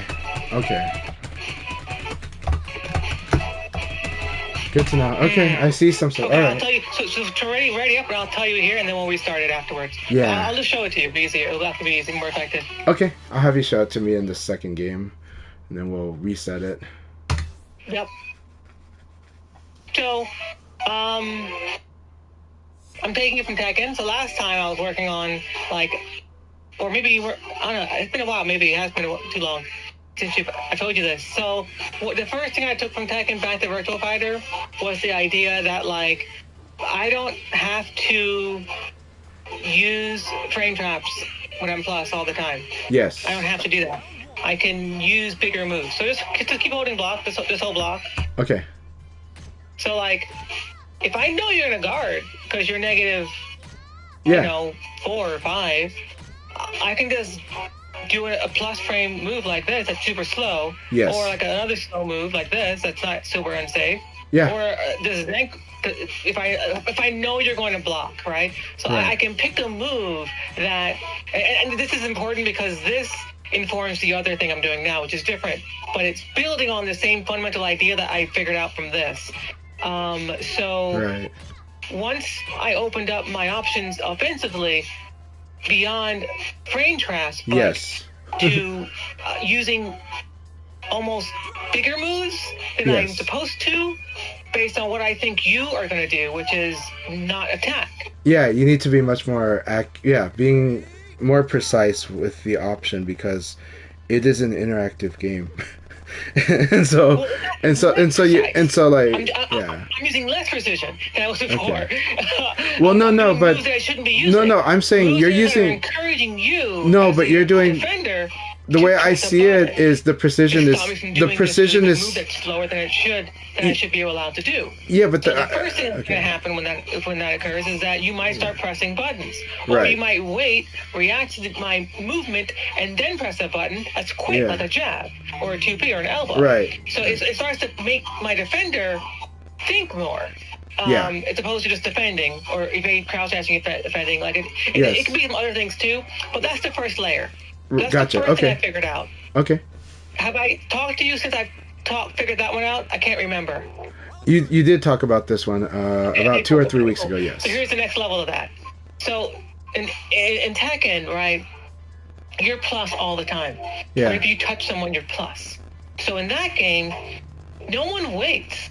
Like no one presses buttons when you hit them. Like any attack, they'll just sit there and block. Right. Because they're negative. Right. So they never have a reason to press if you hit them. Unlike Virtual Fighter, where sometimes it makes sense to press, sometimes it doesn't. So there's some fluidity there. So in the context of Tekken, what you have to do to open somebody up is when you're plus, is to give up your frames. Yeah. Just give it up. And backdash. So I can be +1 and just backdash. Yep. Because that opportunity gives you you Leon, it makes it so that you'll want to press a button potentially. Because I'm going to back off. Right. The other thing it does is it allows me to gain information about what you want to do safely without potentially blowing myself up. So why am I bothering to evade crouch dash, fuzzy guard, cancel from +6 when that wouldn't work in this game because you can't evade successfully when you're plus. You have to waste some frames first. Yeah. What can you waste frames with? Backdash. Because backdash has a built-in lag into it before you can cancel it to anything. So if I'm plus, so here you do an elbow, I'm going to block it and then try to elbow me a second time. Yeah. Well, I mean, Fight Kingdom, I was doing this to people all day and they know this, but yes. Right? Yeah. No. Do an elbow and then do another elbow right away. Okay. Right. Backdash again. Yes. Now, instead of don't do anything this time, just do an elbow and I'm going to show you the inputs I'm doing. So I'm doing this. Yeah. And so what else happens there? Now don't do anything, right? Again? Yeah. If you do nothing, cool, I'm out. If you do an attack, I'm blowing you up. And if I know you're going to do an attack, I'll blow you up with attack. Yeah. Which will blow you up even harder. Because now I'm using my frame trap to get a counter hit launcher on you. Or get another, an attack situation or a bigger situation. Right, So that's the whole principle of doing this. +1 to +5, I'm doing this. Then from +6 to +9, I run the Taku. Yes. If it's my turn. If it's your turn, and also what I'm doing when I hit you is different than what I'm doing when I block one of your moves. So when I block one of your moves, I'm more inclined to back the fuck off because I've found most players tend to have traps built around if their move is blocked, spacing wise, all kinds of things. That's why I do this sometimes. Go ahead. But but this of course has the weakness of evade to back though. So as long as you're doing evade back, this has got a weakness to it. But yeah. Well, don't think specifically. Think of this more conceptually, more broadly. No, I understand. The situation, the exact position we're in. Yeah. Think about it holistically. Forget about the specific situation where things can get blown up. In those situations, you do something different. But the idea is more a matter of how can you use your frames and pressure your opponent without attacking them. Right. That's what this is about. Okay. And when you do that, you can kill your opponent without giving any information to them, without you saying, okay, fine, I'm going to guess here with you. I'm going to force the guess. I'm going to engage in this guess with you. But most of the time, I'm not going to engage in the guess. And if your opponent doesn't know that, it's really hard to hit the person. That's part of it. The other part, so that's like layer 2. The third part now, as a result of this backdashing, now I'm like far away, right? So where do I want to fight you? I don't want to fight you here, because you have too many lows for me to block, and I can't block all that shit. It's too hard. Yeah. And I don't want to fight you here either, because from there you can backdash me and blow me up all the time, because my moves don't have lots of range. This is more character specific to Eileen and matches specific to your character. So what range this is going to vary based on characters, but this is generally true. Yeah. Where I want to be is here. I want to be right there. That's the range that I'm trying to maintain. If you allow me to backdash, Right. and you didn't do it, that led me to getting a free evade. Yeah. And once I'm there, okay, so, go again. I want to give you the whole. I'm going to give you the whole thing, so you'll fully see the full circle. Okay. And then you'll each little piece doesn't seem that strong in of itself. It's more of the whole is definitely bigger than the parts in this case. So I'm going to go here, 1, 2, right about here. Okay. Now, so after do an elbow and then do nothing. Okay. So now I've backed off to my positioning. Right. Now I'll get there safely if I'm doing 1, maybe 1, 2, crouch dash, evade, backdash cancels. Because if you just backdash, it takes too damn long to get back there. So you have to cancel it. You do. Also, you can't. You can cancel your forward dash into back, but you can't cancel your back dash into forward. So you have to evade to get back in there if you want to. This is all tied together with that range I'm trying to stay in.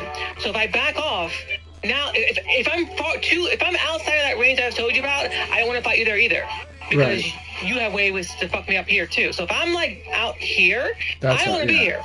I don't want to fight you. I want to fight you right here, potentially. Unless I'm really sure you're going to use some like range move, or there's some specific range, stage positioning going on. Yeah. So all of my movement that I'm doing here is to stay in this position and not really do anything until I see you do something that is worth me attacking you with. And if you're super committed to not doing anything, which most people aren't going to do that, because there's a ring edge and I can walk you toward it if you don't engage with me. And the same thing with me. If I'm going too far, then I have to start moving forward eventually, because there's an edge or there's a wall and I don't want to be on a wall. That's the last part. So that's what's allowing me to put pressure on you from anywhere in the ring. Whether I'm touching you, whether I'm point blank, whether I'm all over here, it doesn't matter to me where we are in the ring. My movement can pressure you. And if you decide to throw a move out, because I'm constantly evading here, or like fuzzy guarding, I'll trigger, an evade will get triggered, and now I got free advantage, and I can do whatever I want and pressure you or back off again if I want to. Right. So that's what I'm doing. That's the full thing. That's the full circle. That's the new thing I've added. And that's all come from Tekken. That revelation has come from Tekken. Awesome. No, that's great. Thank you very much for explaining all of that. And I agree with that. Yeah. But it's really fun, and that is why feeling like that's why it was really, like you said, it becomes really hard, because it's like I'm being my options are being very limited, and I have to be very careful. Like I have to be very considered in my approach. So yeah. Yes. If you do anything while I'm dancing around you, I'm looking for a 9K launch constantly. So I'm like, did you do a thing I can whiff? Oh, we're gonna launch. We're whiff him then. Basically, why? Well, why engage with a close range mix up, four-way guess, when I can just whiff punish him if I think he's gonna do an attack, or if I know he's gonna do an attack, I'll whiff punish him. instead. Right. And that's part of the logic. Yep. It's like a whiff punish, and winning that whiff punish game is better than blocking a low sweep. Yes. It is. No, it's huge. Especially with Eileen 9K. So, it's so good. And 46kg is also good, and back four, back down forward, back 3 P plus K is also very good, but they're hard to kind of do quickly. So I'm working on like having more flexibility in what moves I can use from these ranges, because it's technically difficult. Right. But now you know what I was doing. Thank you so much for explaining that. I appreciate it, and I understand. And okay, I mean, I play Leon, so there are stuff that I do in this, and Dennis 0201 and I do this like a lot. But the problem is because I play so committed. That's what you're saying. Is like this is just completely playing, like punishing you for committing. So. Yes. Yeah. Nice. But also, like I like where these 9Ks are. Right, because I have more time to see you do things without me giving you information. Yeah. 9K you with more certainty. And then this is great.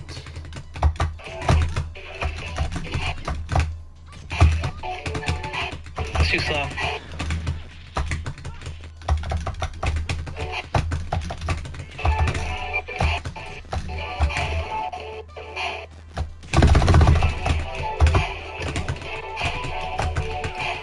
Damn, I was mistiming that.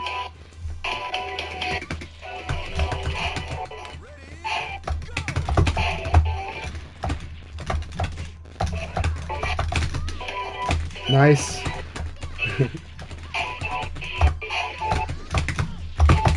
Nice.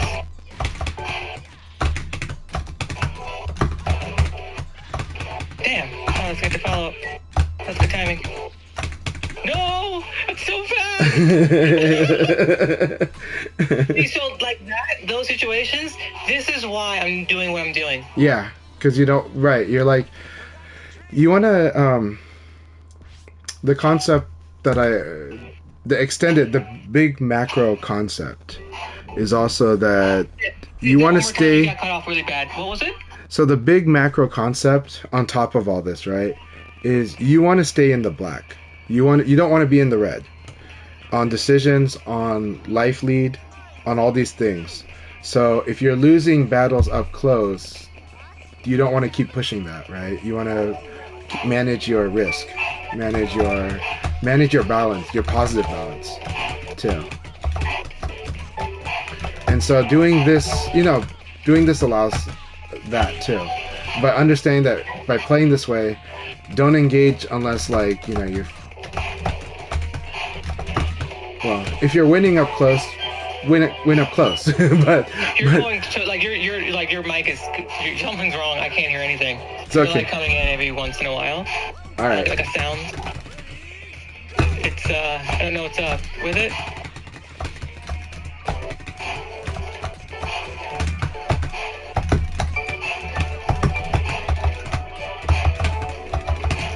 Too far.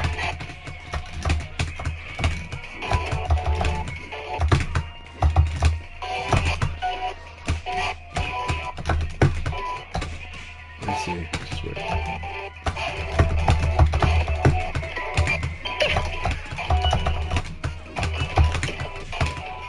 And they can also evade late as well. Another option. Yeah.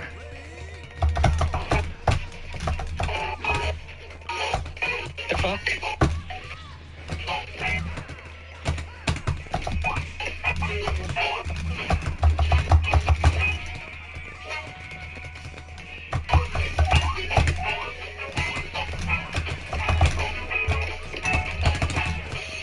Oh, you choose an option there. Chanchai, I don't know if you can hear me anymore. You're completely gone. I can hear you, but my phone is dying, so... Can we try rejoining the call? Maybe? Okay. Thanks for following Flow 2G.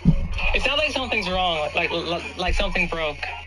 No, I'm just not talking because I know you can't hear and I don't want to get a stressful conversation. It's still doing it. I can't. Okay. I can't hear you. Sounds good. No, it's okay. It's okay. It's like you'll get like a couple little words, like that's what I'm hearing. It's like I literally can't. I can't hear a word. Like, I have no idea what you're saying. I have no idea.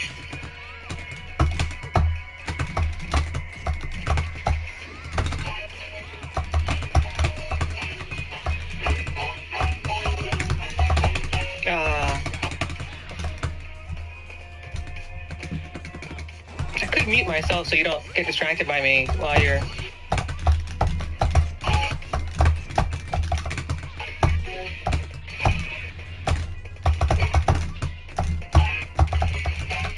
Wait.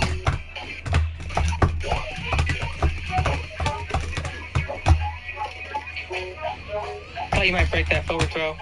I was worried. I was like, I made a mistake. I should have done back. Ow. Men in Black, thanks for coming by. I'm glad you're enjoying the vibes.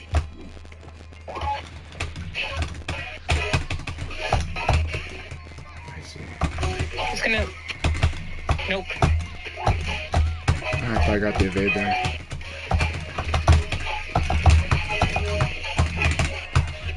Oh my god.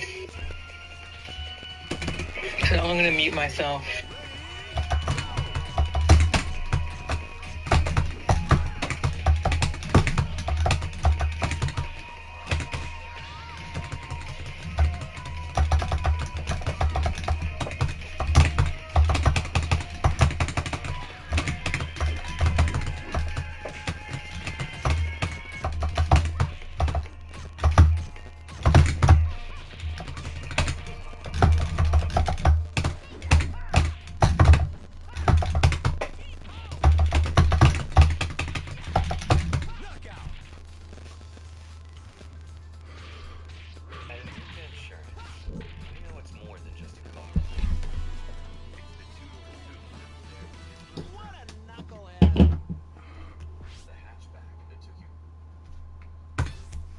Okay. What the heck? Why did it go to YouTube? Alright, we'll just keep watching Tricky's stream. There we go.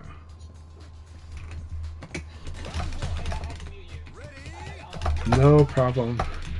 No problem.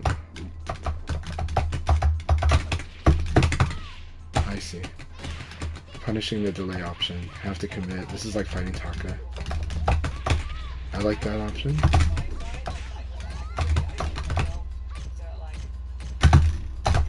Evade here.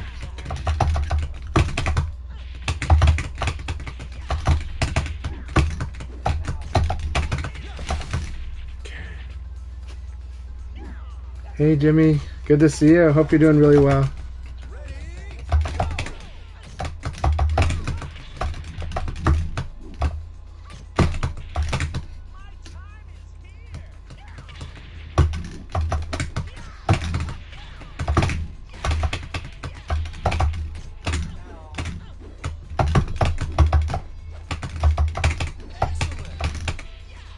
I'm doing really good. I had an amazing weekend and having a lot of fun fighting with Tricky here, like training with Tricky. Yeah, I gotta like do this 2G crouch dash in response to that. That is nice. I always forget she's got this circular option here.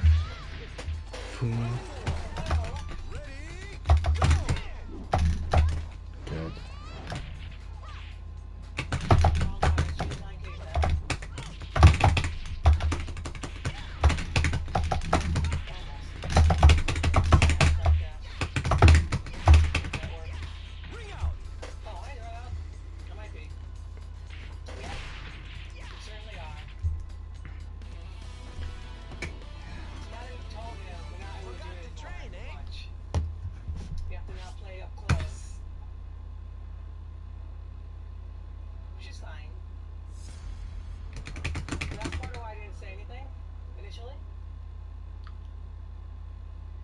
Someone's doing a certain thing, it's easier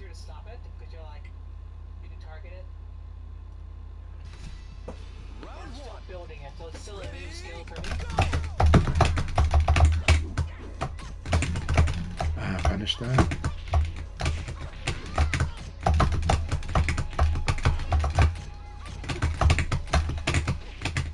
Oh, that was wall.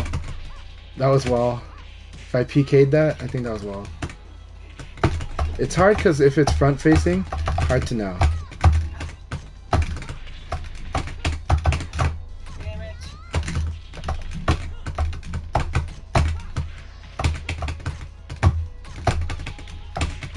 Man.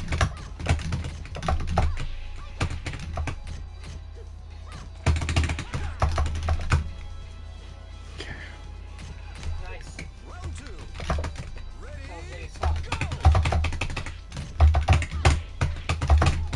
I will eventually start doing the max combos, but right now my mental stat can't handle trying to do the right. Like, I gotta just know what I can do.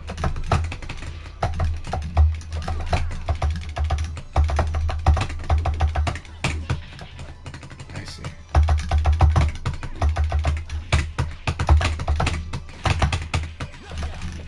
Yep. That's hard to climb at that range. You gotta find farther. Our range has changed. Our range is now different.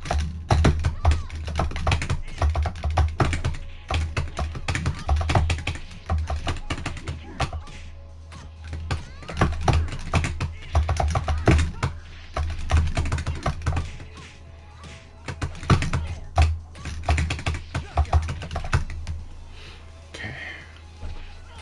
Yep. Ain't that a bitch? I want a serious fight.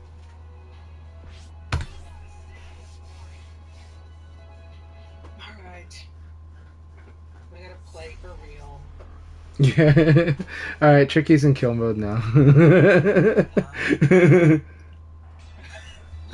Tricky's in kill mode. Alright, I understand.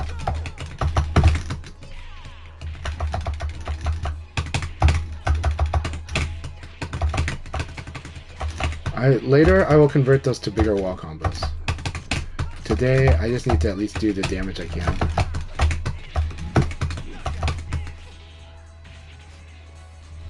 But normally, you can Leon can convert it into a bound combo if he's got wall.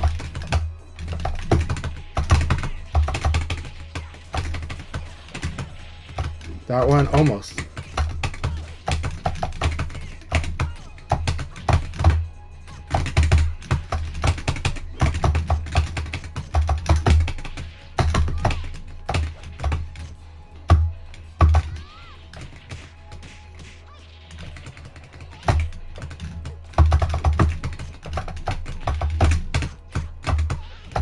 That's it.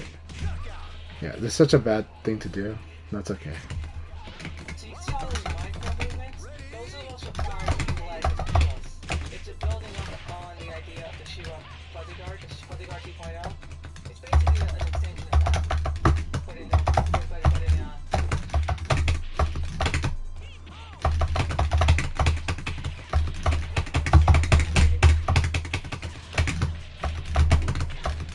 lot of knowledge though. For reaction. That's 3K that.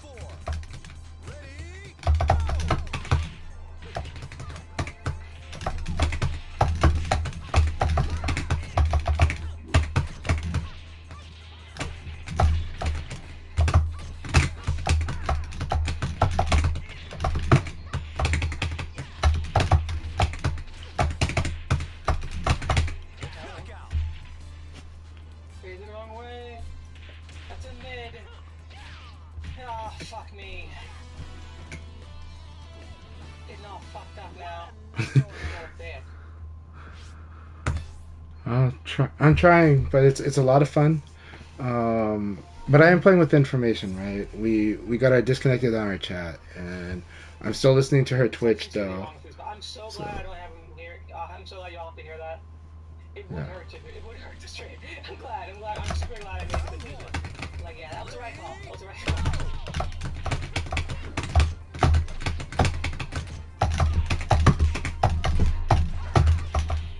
Yep.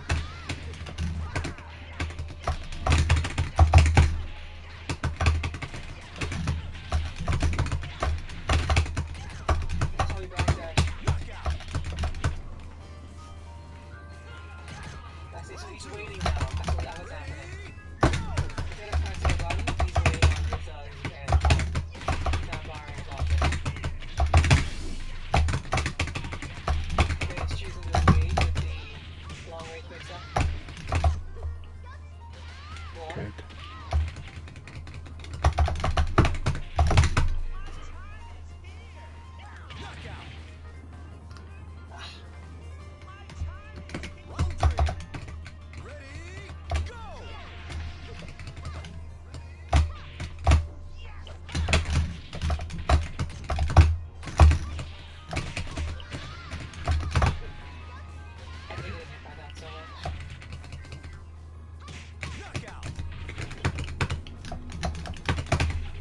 Alright, let's do this.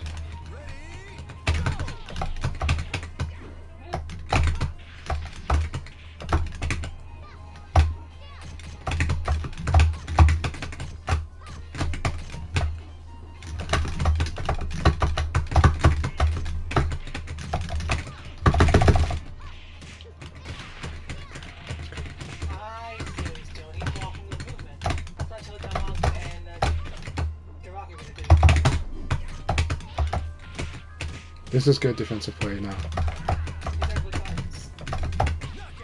Okay, really good stuff that she's doing now. Alright, here we go. Now I've got to defeat this.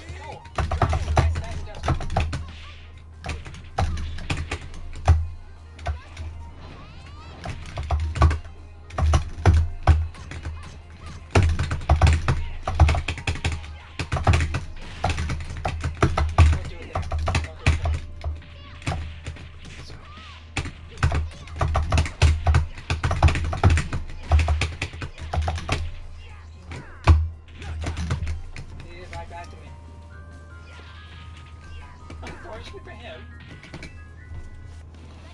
He's back on vacation. Cooper, welcome back, Cooper. Hope you had a good vacation. These are a lot of fun. Beautiful cam, yes. I've got a better cam. I've upgraded my camera setup. I've upgraded all Thank you very much again, you guys. I really appreciate all your support. Sorry I'm very quiet, but I'm having a lot of fun with these matches. I'm having a lot of fun with your guys' chat too.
Almost. I tried to hit her out of that. I tried to hit her out of this. But I think I could. I think I could.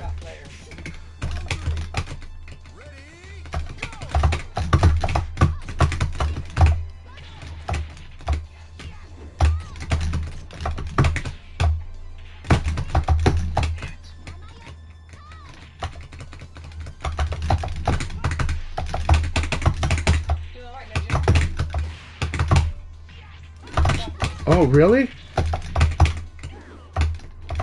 Well, that's a once in a lifetime.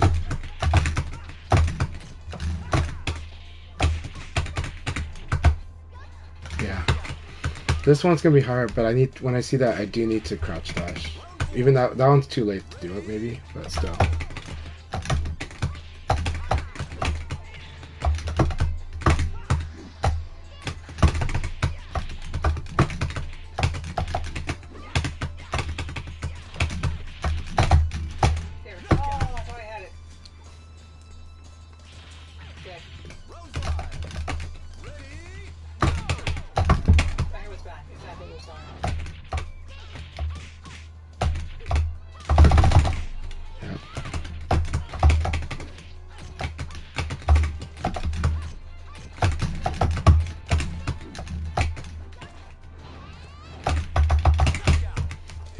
So this is where backdash evade helps.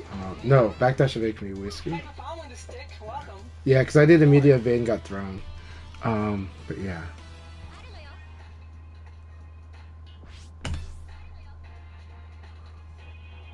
You came here for the Shundi gameplay. Eileen, we got it. Okay. There's no Shundi around. I don't know who's the Shundi, but it sounds good. It sounds good. This is Lion, and I'm playing Eileen.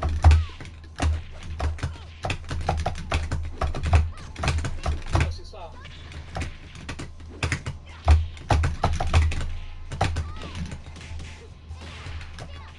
Too much low punch.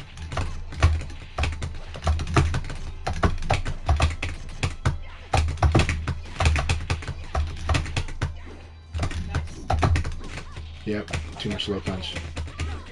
Too much low punch.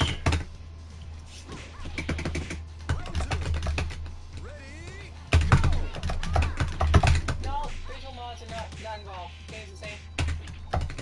There are no mods in this game.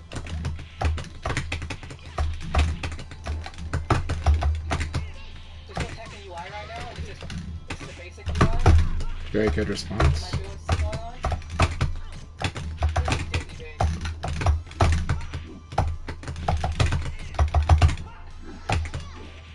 Yep.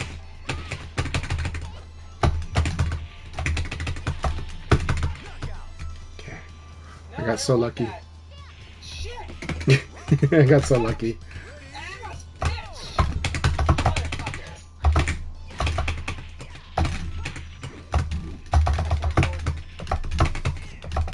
Okay.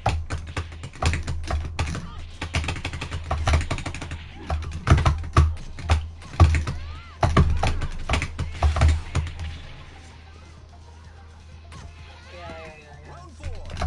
Shoot back off. Shoot back off.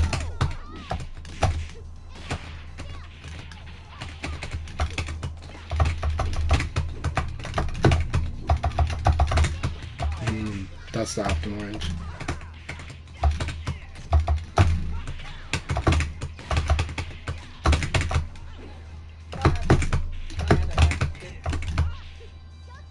That's it, yeah. It's okay. We'll take those, but still. Gotta get used to it.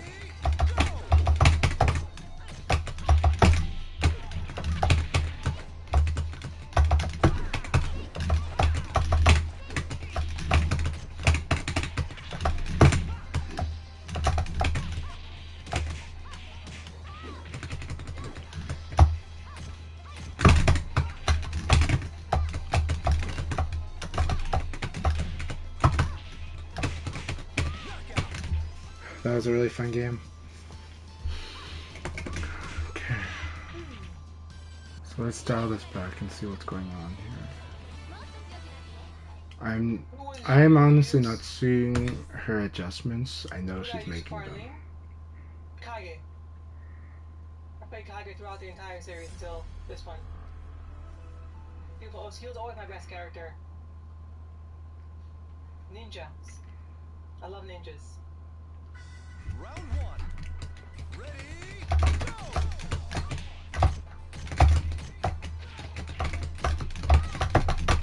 Gotta punish things.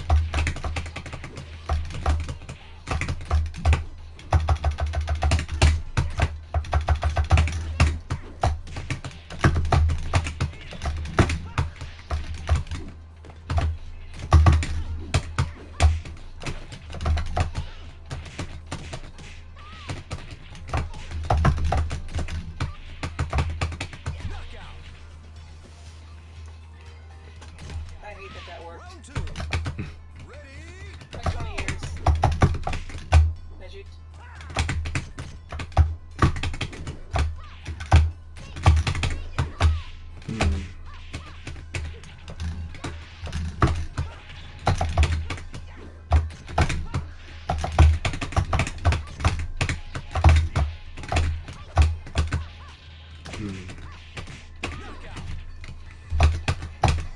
Alright. Let's commit. Never dead, yes.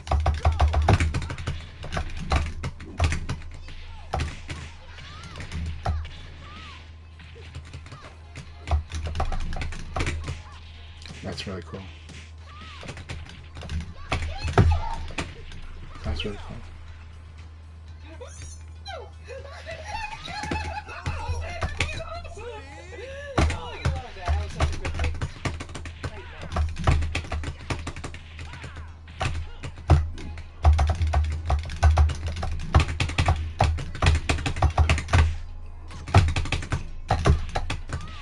Yeah, can't low attack here.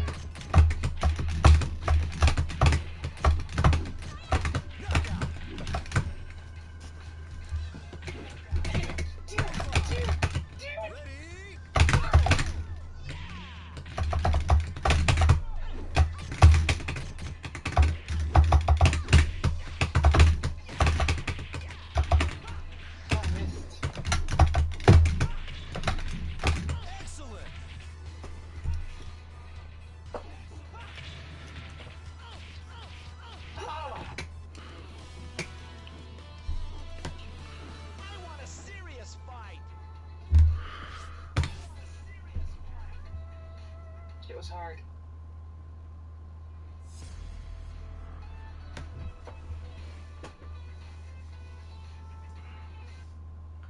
Volcano said 100%. It's very true. Very, very true.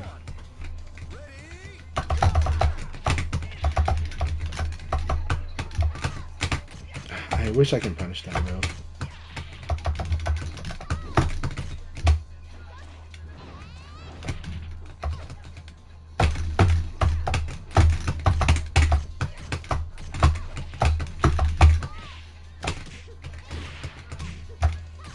Thank you so much, Jimmy. Thank you so much, Volcano Shed. She's always gonna do mid. I need to just block. I've been doing that the whole set, so it's good.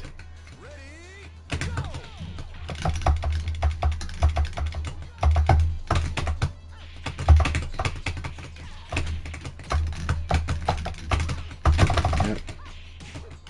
She's just targeting that. Okay.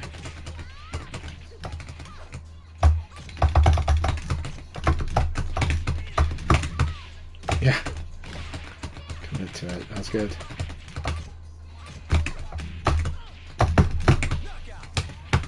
I missed input there and it caused delay. That's okay, but I didn't choose the right option after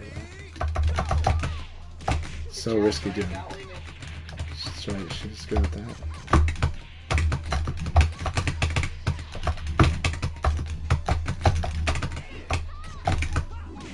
Yeah.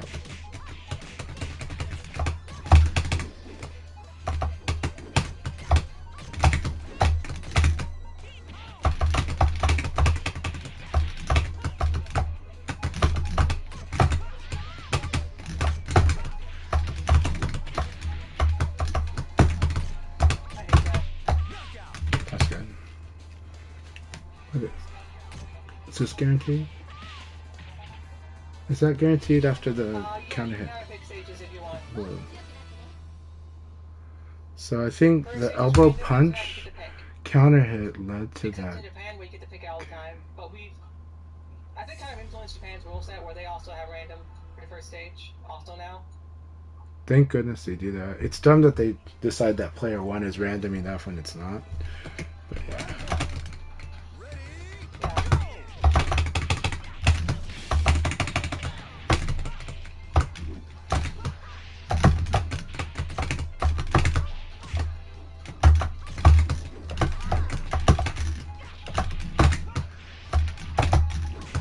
Yeah.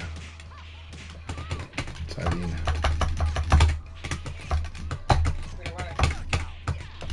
It's Eileen.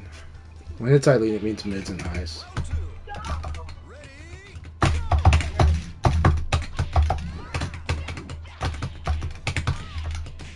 That should have. No. Yeah, that should have won. That should have won. That was good.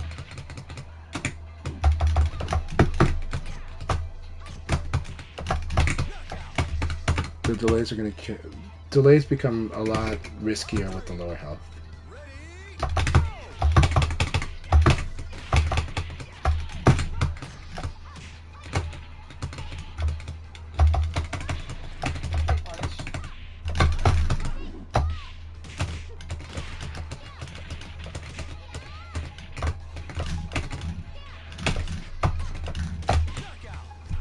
Okay, had the ECD might have lost this.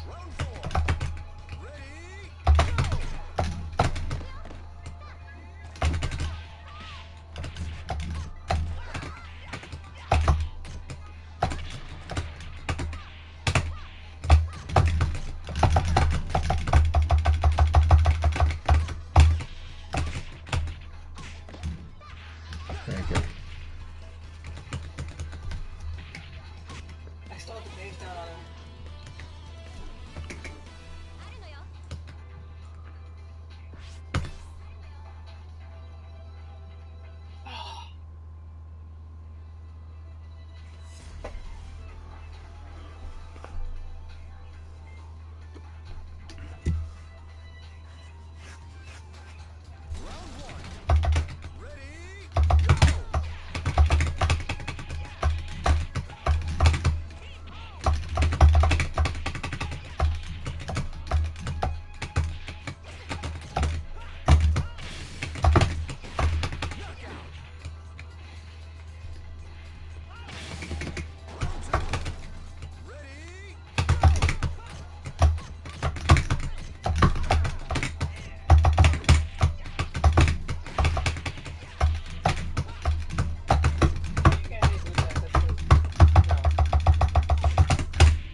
Yeah, side kick.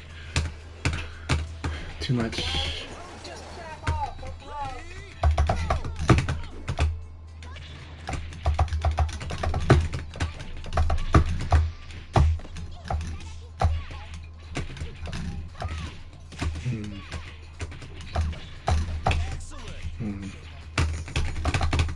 Okay, there. Get used to this.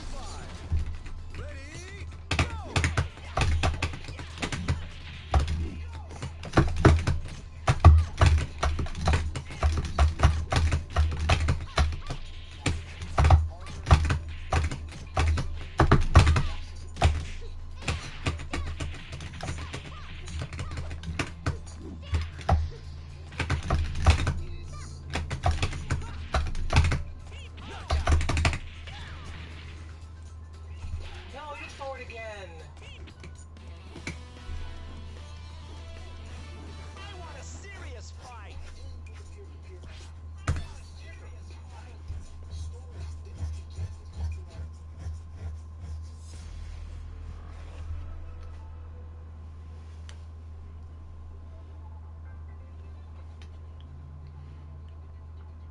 Round one. Ready? Go! Round two. Ready?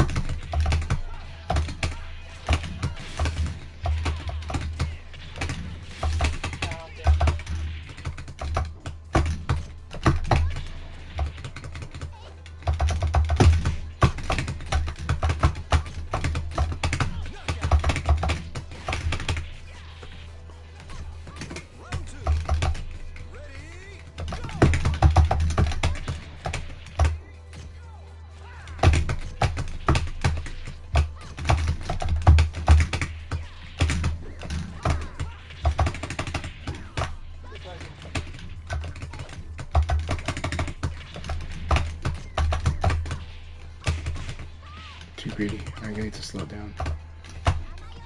Okay. Knockout. Round three.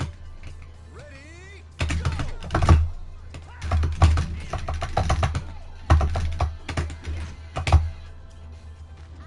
Very good. Almost low punched in time.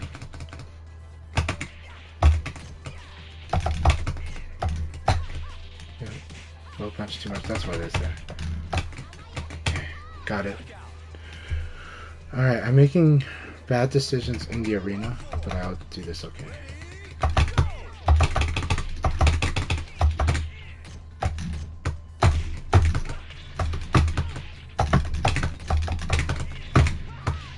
Yeah.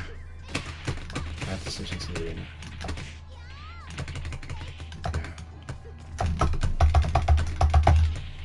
Man, that move's so good.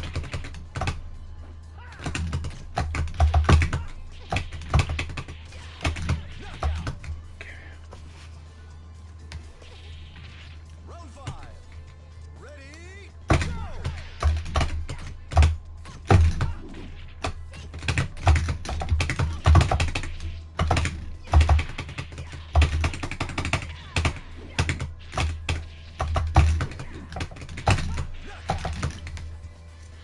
Okay.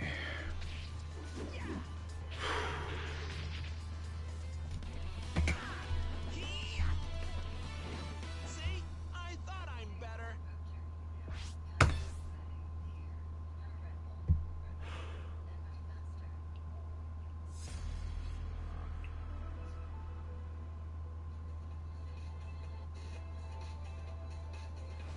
Round 1. Power advantage chip. Okay.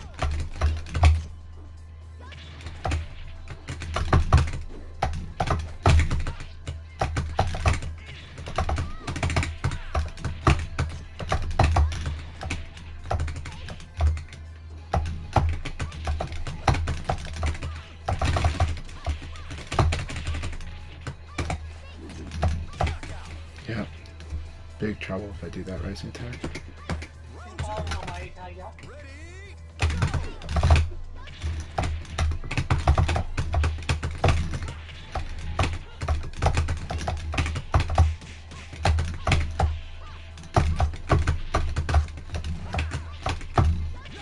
That's hard.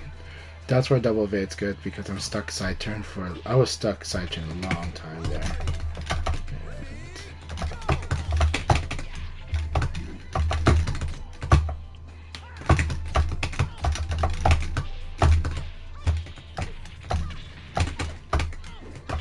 Yeah, you're not at the range. Too greedy. This was perfect. So she had a perfect 3-round read, 2-round read, and first round was more fight, but she had me read completely. So this is good. This is where Tricky's really in the kill Chanchai mode now. That's really good. That's what I need this training for.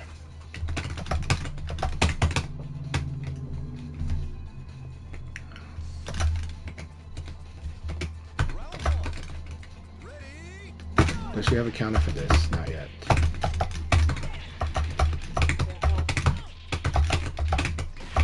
I'm not confident in reading that out.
Got eaten.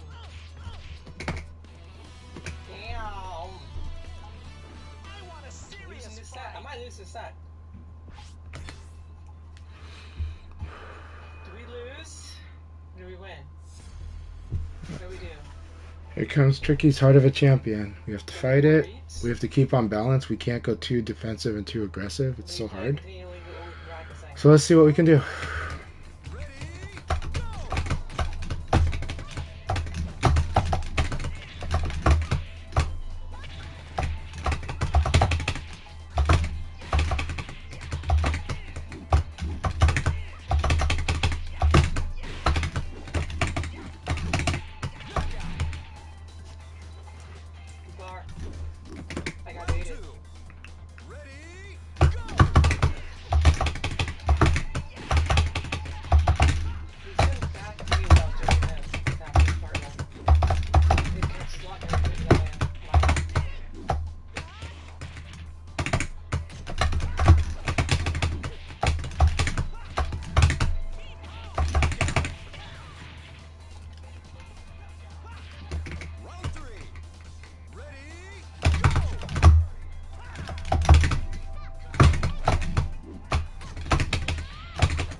Man, that's guaranteed from that miss. That was good. This is the reads. Set plays is really powerful, right? Especially for turning momentum around. That was close. Good.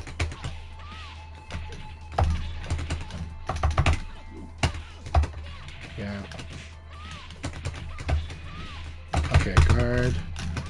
That sucked though. So I hit guard too early. I did the... Probably was holding throw is what happened.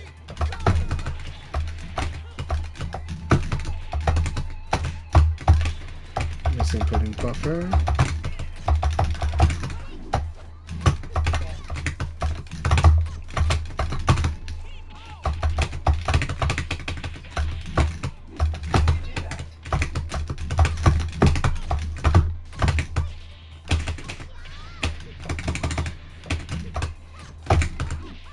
That's so good, just low crush. Ah! Backdash evade was good proper delay here. And then half, it's not half circular, but it's good proper delay. So,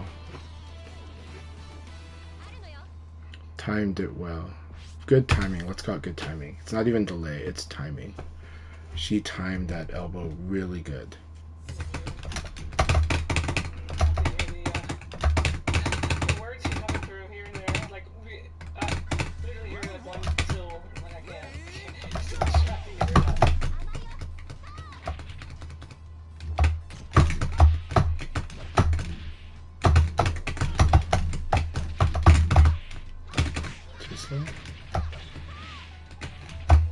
Good.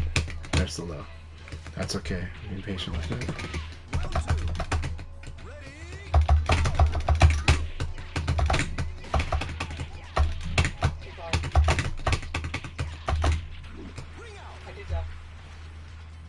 This is a bad stage for me. I get to make two choices.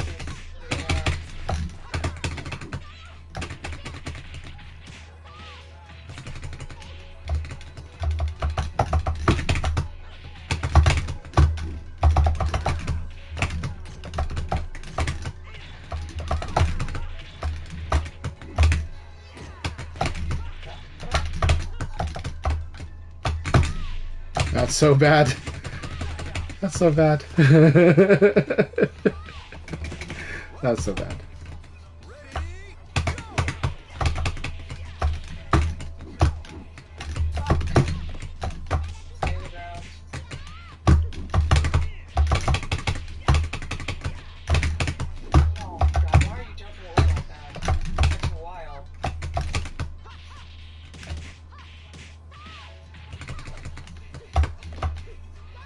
Yep.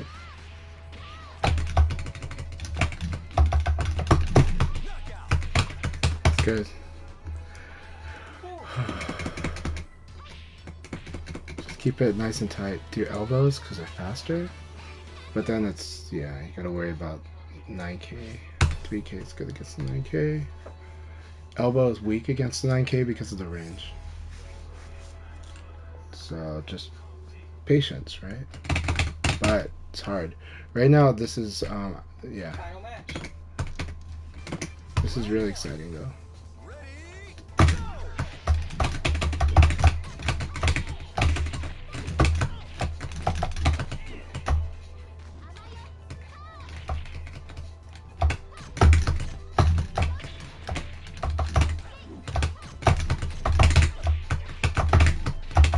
Oh, come on. That sucked.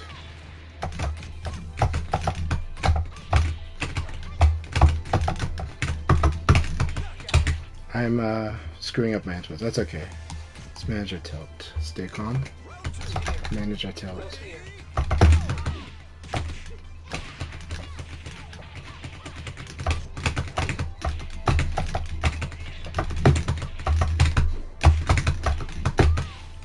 Yeah, that's it.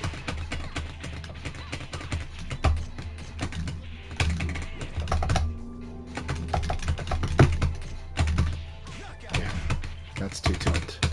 That was tilt. That's okay.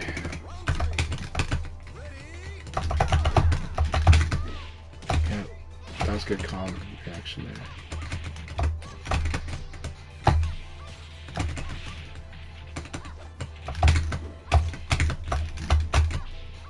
Delay is bad. Delay is bad. That's good. Awesome set. Awesome set. That was really good games. Good games, Chanchai. Really, really good games. I enjoyed that. I Okay. went back to my old style at the end of there. But I was like, I'm gonna lose this. No, you did deep. I think I did stay calm. I'm gonna lose using my old style, not this new shit. Yeah. Can you hear me okay right now? I still can't hear. Can you put the thing like next to your mouth, maybe? Like right next to your mouth. Okay, is this better? Yes. Okay, sorry about that. Okay, so I had a lot of fun that set, of course. But I think I did stay calm in that last set. I did make some drop in the first round only. I did drop execution, but I didn't let it piss me off. I didn't let it annoy me. It's just like, okay, you know, and like, so I think my headspace was good in that last game. But I also knew that you're rising to it, so it's a lot of like, you know, we're making really strong choices. So I don't feel like that I had like, I made errors, but I don't feel like I tilted hard or anything like that, right? It's just like, okay, maybe that was not a good decision there. But some of the times it's also like, again, we're in this do or die situation, and I'm like, okay, Tricky's now using 9K a little more on hard reads, or on maybe the threshold is just, you know, increased a bit, where it's like, okay, if it was 95% certainty, it went down to 80% certainty that she'll go with the 9K here. But I didn't block punish it. I did evade punish one, but yeah, but I was like preparing myself to be like, okay, let's fight this good and well, and so I was happy with that. I was obviously, as you know, for this set, I was integrating your advice too. It is something I have been doing already, but you gave a bigger picture of, like, you gave a deeper picture. How about that? Deeper picture, more detailed picture about, because I've been working on this too, but just more of a, but it was more of my project of, okay, I need to improve my defense, right? And so it's working with that, but again, I'm still a greedy type of player, so I want to be able to whiff punish and do that. My character kind of reads their whiff punish because the execution's complicated, except for when I do something like P plus K or KK. I was happy that I did do a whiff punish KK against you once. Only once, but it's like, this is the whiff punish move, you know? like this is the, like, they make a mistake in front of you, you KK them, you know? And like if there's a little spacing, you know, because there are better options, but the complicated inputs make it a bit harder, right? But KK, at least, you need to at least do KK as a baseline for Leon. Right, it gives you more. I mean, does PKP on recovery counter hit, is that combo on recovery counter hit? No, it's only side turn against Taka recovery counter hit. Recovery hit, it works on Taka. Characters. But against regular characters, it has to be a side recovery hit. So, yeah. Okay, so if you get a side turn counter hit or recovery counter hit, you'll so be able to use it. Yes, and so I think I do use it a lot on side recovery hit, and I'm always trying to space it out. But your spatial defense is something that's very overlooked, right? Because people don't bring it up in general. People just don't talk about it. But that is, like, I think the things, if somebody were to rewatch these VODs and all of the VODs fighting you, and they understand that, like, you understand the risk, and you really do a lot of things to try to mitigate certain risks out, right? This is obviously a theme for you for years, right? But it's like, it becomes clearer and clearer the more I try to, you know, wall damage you, right? You know, it's just like, so it's just like, okay, like, you know, have to play around this a lot more. But it's really impressive, you know. It's more impressive when you're fighting it and you're realizing this person is doing everything to try to cut down the risk of you, you know, slamming them into the wall, you know, because like you said, Leon has so many ways to do this, like from range. It's not so much that Leon has the best, okay, your back is to the wall game. It's that Leon can get people to the wall from so many positions very easily, that like, and that's what you respect in your research. And a lot of your defensive options are, I am not going to make it easy to get me to the wall, you know? So. Because that's your win condition and that's my lose condition. It's a situation where, like, I guess we don't talk about win conditions. I don't typically talk Yeah. about win conditions all that much, but like there are certain mix-ups that just aren't worth taking. Yeah. And if you can avoid being in the mix-up altogether, especially knowing your opponent's going to put you in that mix-up, then the mix-up becomes how do you avoid the mix-up, and how does your opponent try to enforce it? And at one point, your opponent might say, okay, fine, I give up, I concede, I'm not going to go for this mix-up anymore because I know you're going to keep covering it, and as lame as that might make your play, I know you're going to do that. And then once that's been established, then I, as a defender, get to do other things, finally. Yeah. But I have to convince my opponent, like, no, I will do this every single time. I don't care how many other things hit me because this is so dangerous and you want this so badly. Yeah. I refuse to allow this to happen. Period. Yeah. Well, Until you understand that, I will keep doing it. But that's also why I was also exactly like you said. To the counterpoint was, I was like, I'm just gonna still keep going for this because this is my way of keeping control of the match a bit, like keeping the pressure on, and it's like even if I'm not getting the kill objective, I have to maintain this pressure a decent amount to where they're respecting it. And they're choosing not to play, they're choosing not to try to blow up the mix-up, and it's really, like, it's really, really, I enjoyed these battles the whole day. It helped me so much, and thank you very much. And thanks for taking the time to explain what you were doing in the first set, and but also how taking a very integrated look at it and a deeper picture, much more detailed, which helps. And again, I get to apply it my own way as well, right? And I was like, oh, I'm pretty good with this range, and then that range is really tough. And actually, I did comment one time privately on my stream that, for example, if we're gonna assume a neutral clash from long range, we're just assuming that the players are gonna do it. We're not saying that it's what they should do. Like, for example, because you and I are using faster tools, we're trying not to use slower tools because just simply blocking is going to kill them. So we do something like I might do elbow or I might do 4-4K, right? Where I stop short and do... No, when I do 3K or elbow, right? And I kind of commented that the difference between the elbow and the 3K is actually... It's a scary difference when it's Eileen also choosing to attack in the long range neutral, right? Because the elbow would probably lose. Like the 3K was mainly, I guess I was using it because it's long range enough that it can cut off your 9K, right? Assuming our timings, right? But at the same time, I think you switch to just elbow, and so your elbow won, right? because the 3K is moving forward, and the elbow, if it can hit first, as long as they don't clash on the hit frames, the elbow's going to win. So, and then... it's a timing battle at that point. It's like at range, it's not just about which moves faster, but it's about...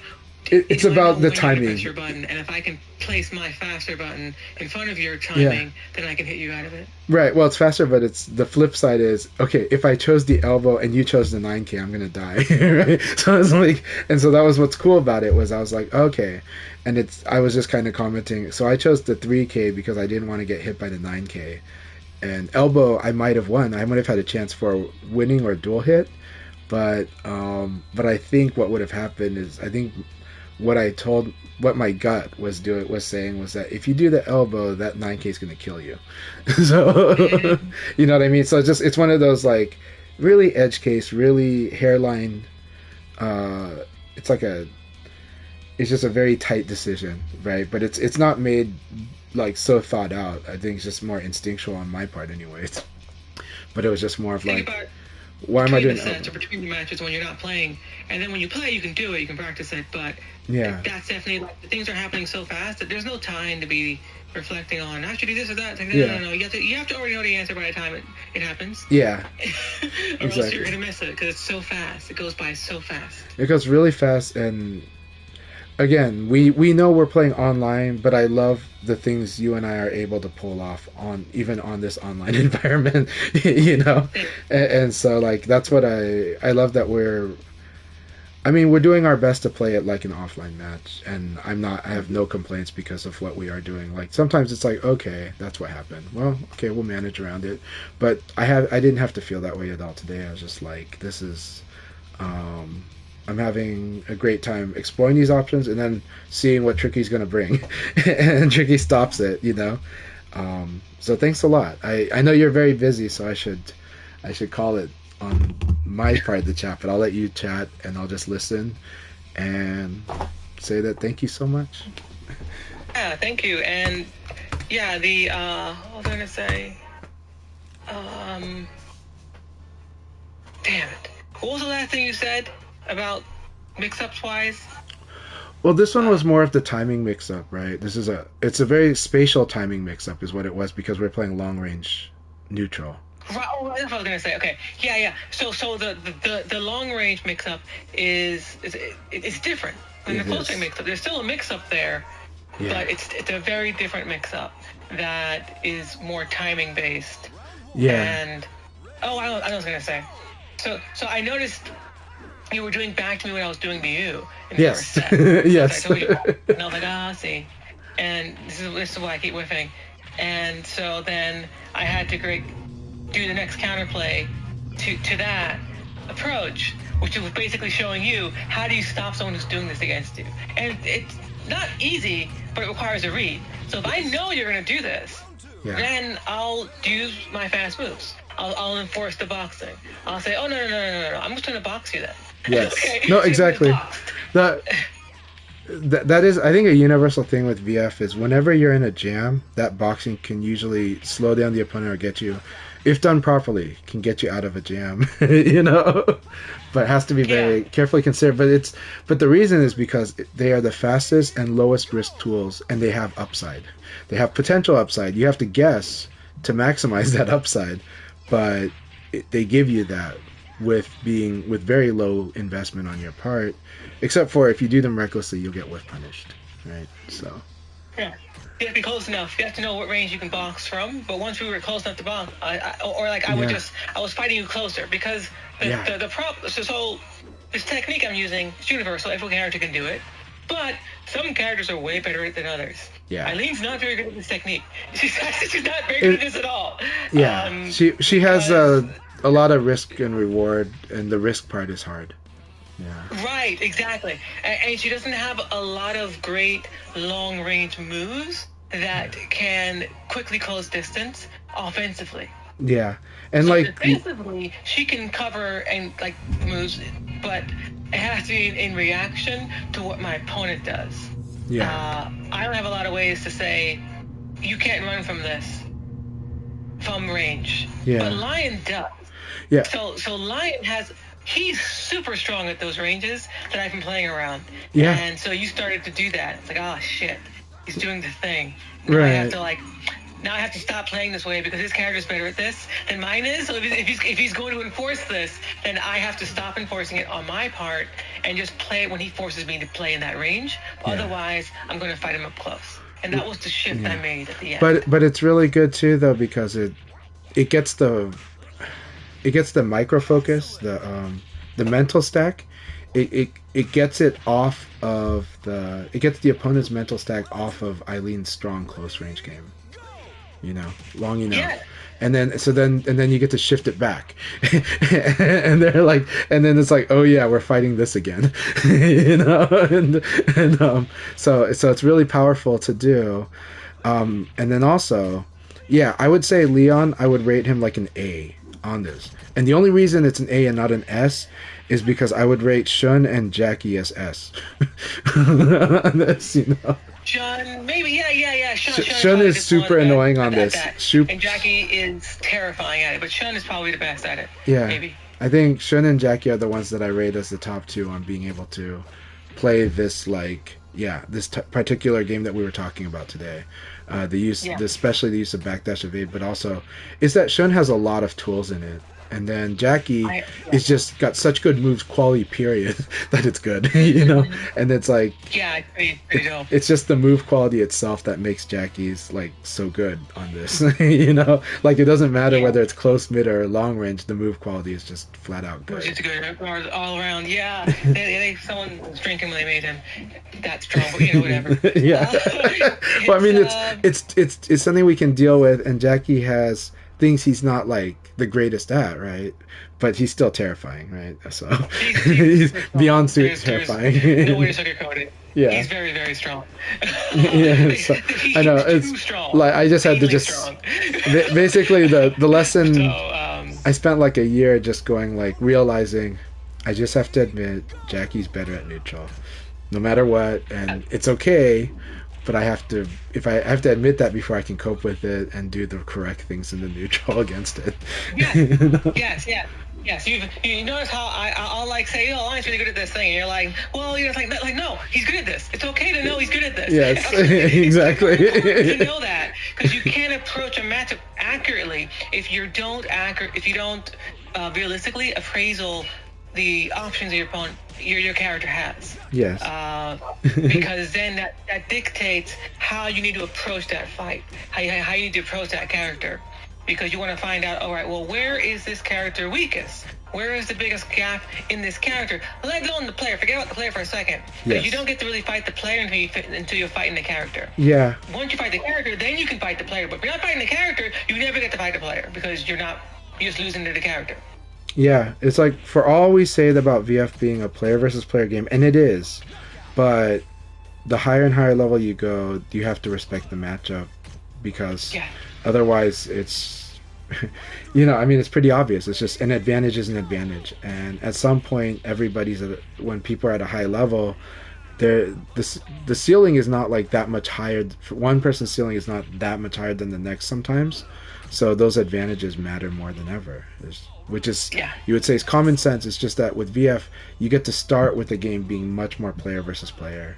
But a lot of other fighting games, it starts off being very matchup dominant, so you have to learn the matchup before you can even play. But in VF, that's why it's hard to learn VF, though, is because you're allowed to do so much for most levels of play. But then really, really isolating it into best practices is a huge difference at the end. Yeah. It's a major selling point for me anyway. It's a game. I like it. I like that about it. Yep. Thank you so much. So, all right. Thanks. I'll keep working on my best practices. I'll play some Tekken now. Catch you later. Catch you later. Cheers. All right, everyone. Thank you so much. Let me catch up on some chat, and then my family's home, so I got to go do the stuff with them. I missed a couple things today, but let's see. Alright, thank you so much, Tricky, though. Tricky, I had a wonderful time. Alright. Ready, go!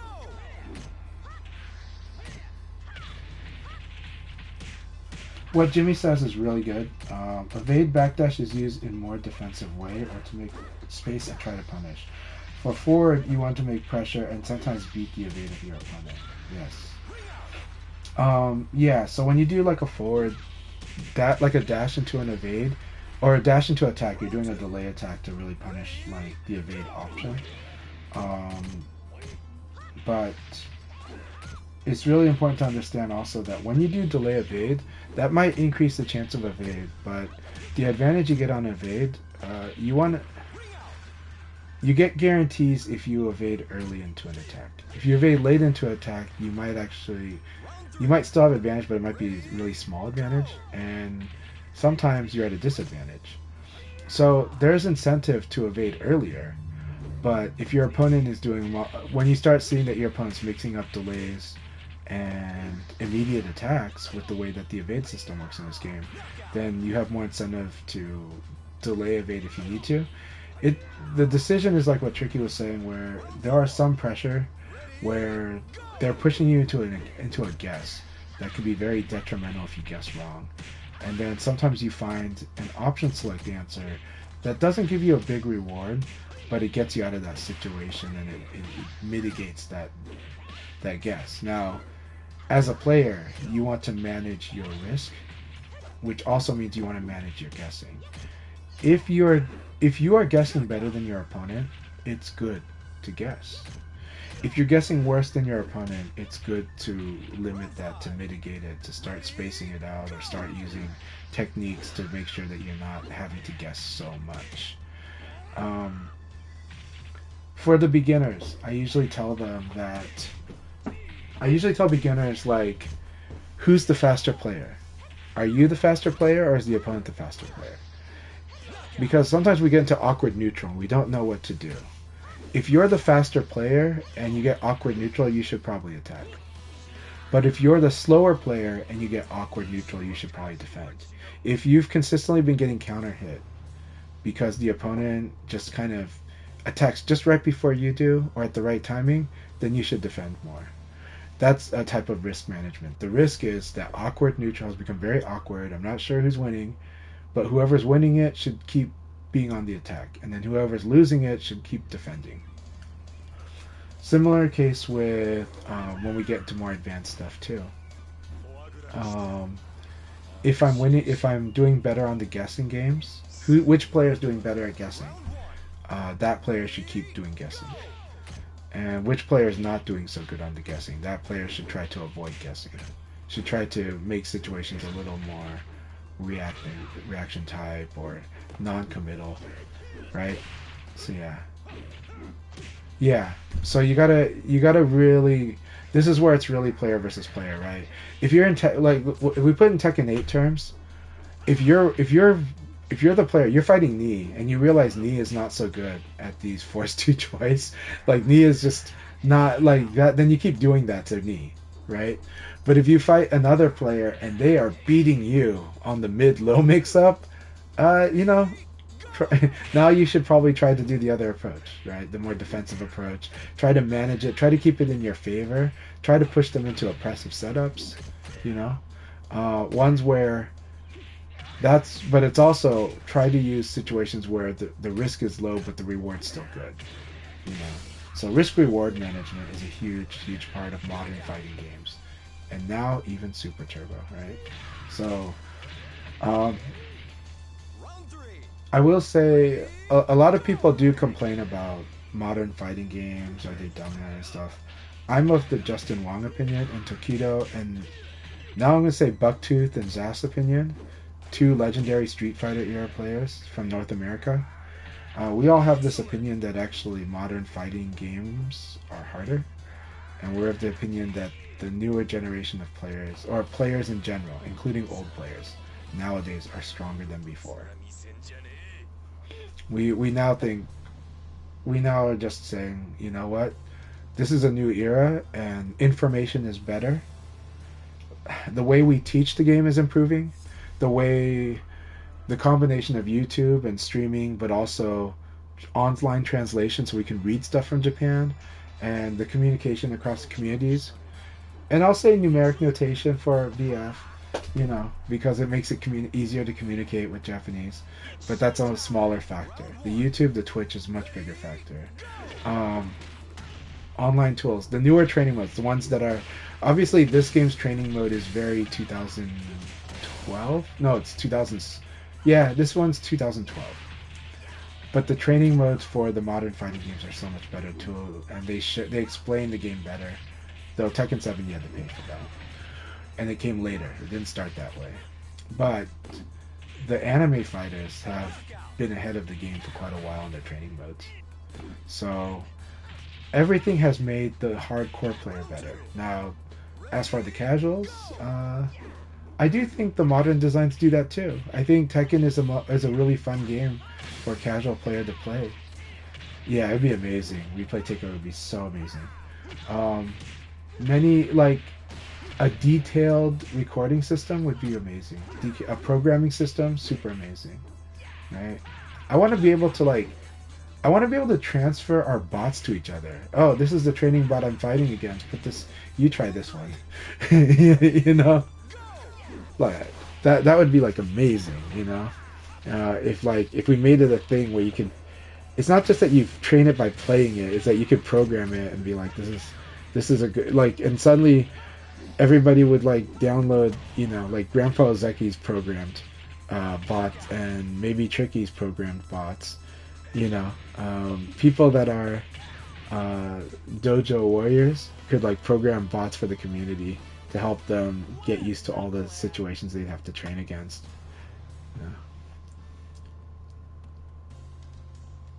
Yeah, and then combo trials and all that too. Yeah. So I think that's another step forward would be sharing, right? Would be training sharing, and make it fun activities. Make it something that feels like a puzzle game, so that you can get another audience to get into it when you get the right audience, And so that's another approach where you're like, you know what? There's this group that might not traditionally see themselves as fighting game players, but they might be puzzle solvers. And there's a way we can make them interact with this game that helps everybody else too. I think there's a way to do that and a way to make it fun and not feel like work. And I think that would be so cool. So I think there's many other approaches too, but yeah, I think it's just an exciting time. Online dojo would be amazing, yes. Online dojo is a big deal. Right now there is online dojo, it's not so good. But like, for example, if right now I went into free training, right? And then I went into PlayStation Network and I told Tengu Man to join me. We could do online training, but it is laggy. It's laggier than normal because it's like doing log me in on PlayStation Network, and you can do that. But not the same. But we do have that. We do have that for now.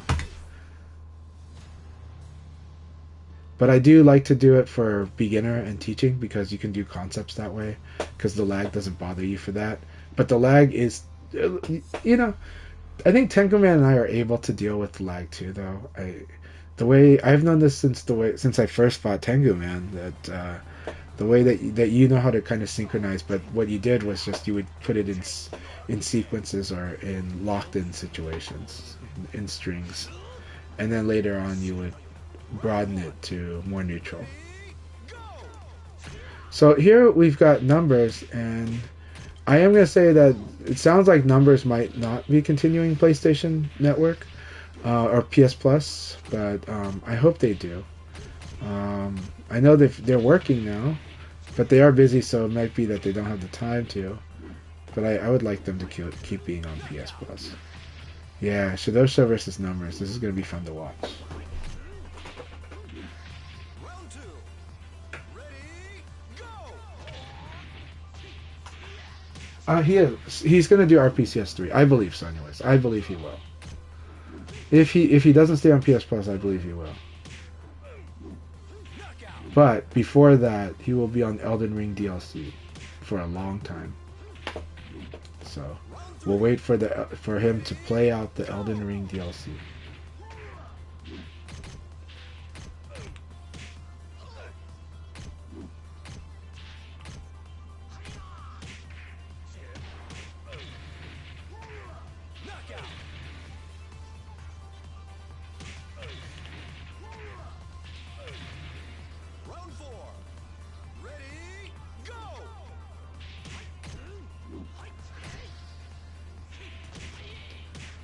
I do wonder if Hypergraph was wondering, like, when Tricky was explaining what she was working on, that Hypergraph might have been, this is what Chanchai was doing during the weekend too. Because I was doing so much backdash evading. Pretty much ever since I came back from China. Ever since China, I've been doing like lots and lots of backdash evading. So,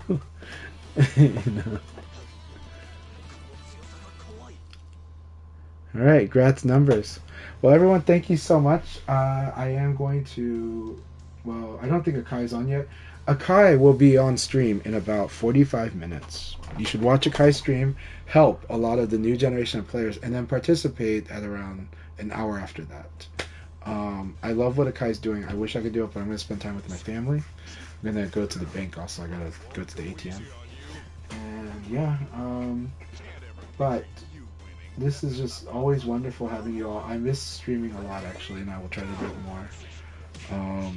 Thanks for cheering me on in those fights with Tricky. I always enjoy it. VF office hours are always fun. Thank you so much, Volcano Shed. Volcano Shed again. Nala Strave, thanks for your contributions. You are always a fun presence, and you are a good player, and you're always like a very fun, whimsical player and a strong player. It's got good sense. So, like that. Volcano Shed, I really love your contribution to the community. You're so productive in your comments on the VF Discord. And anytime you talk about VF, it's something that is really worth talking about. And so I'm really grateful for that. We need more and more of that. So I appreciate it. And it's also you learning, and it's you teaching. And that's what's awesome about VF. That's also why I think VF is like a big martial arts dojo. It's like the black belts working with the brown belts working with the ones below. And then even like the blue belt is doing some teaching to the white belt. So, it's this is the VF community, and that's, I think, one of its strengths is that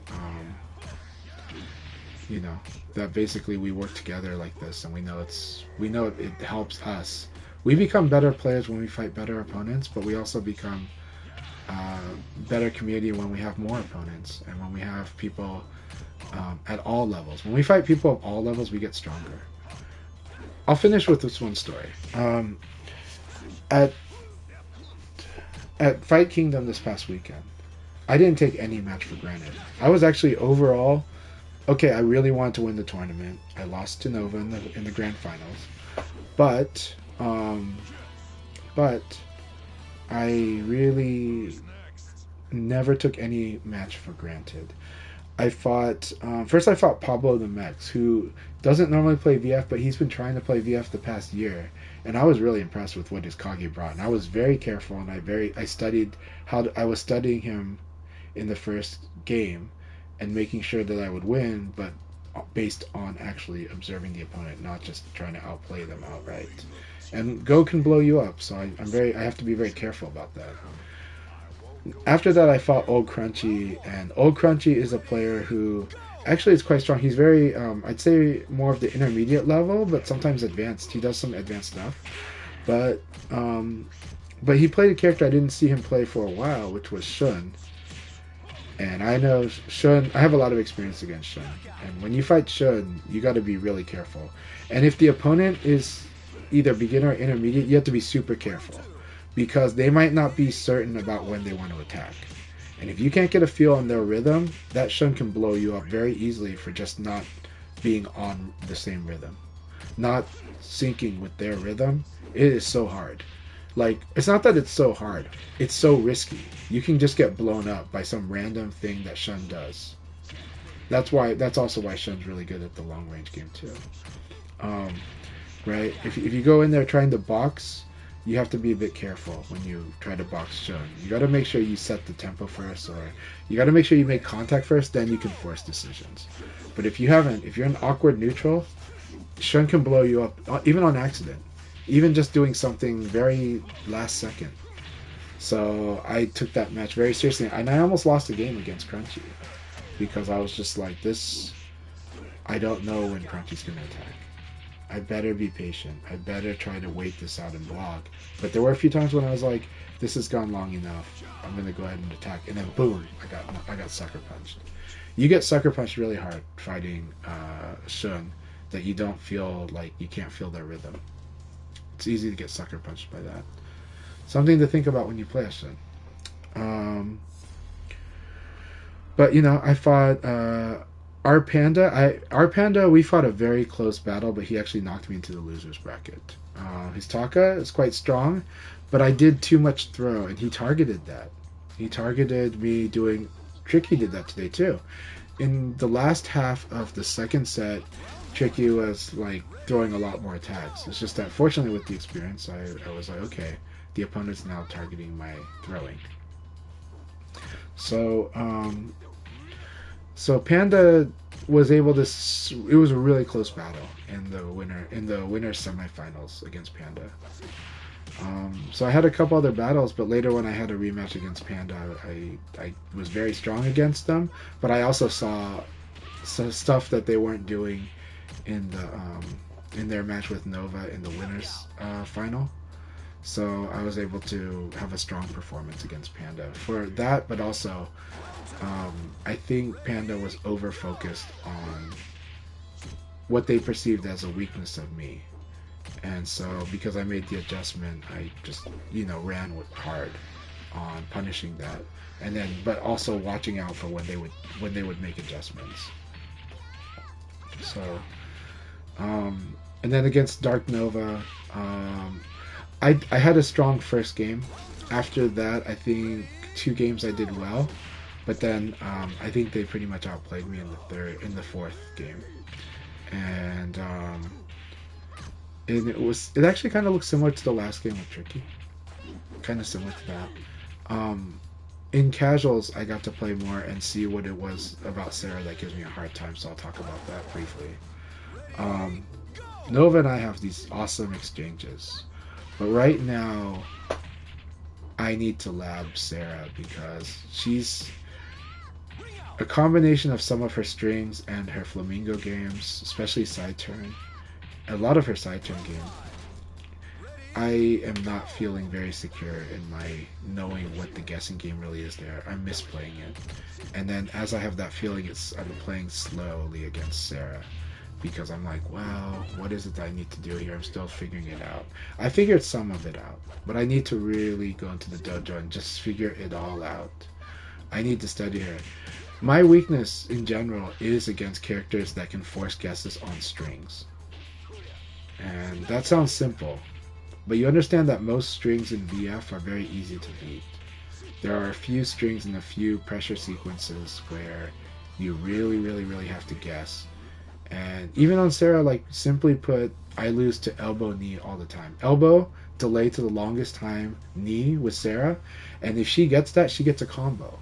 Like, not just any combo. She really wrecks you if she gets that. And I keep letting it happen because it's similar to how, with my Leon, I do that forward punch and kick, which does this, and then it has a follow-up mid punch, like this.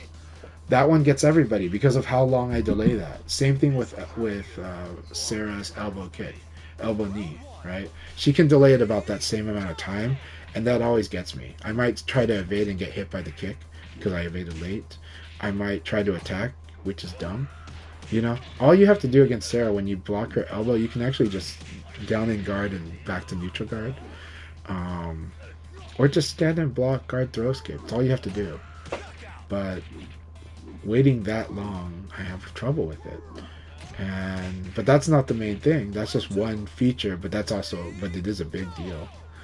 But the main thing, the main weakness, fundamentally, that I can get locked into, that Nova did do a lot against me, is the side pressure and forced string games where you have to guess how to deal with this string to either and then, is there a safe way to get out of this? Apparently, I don't know the safe way to get out of it.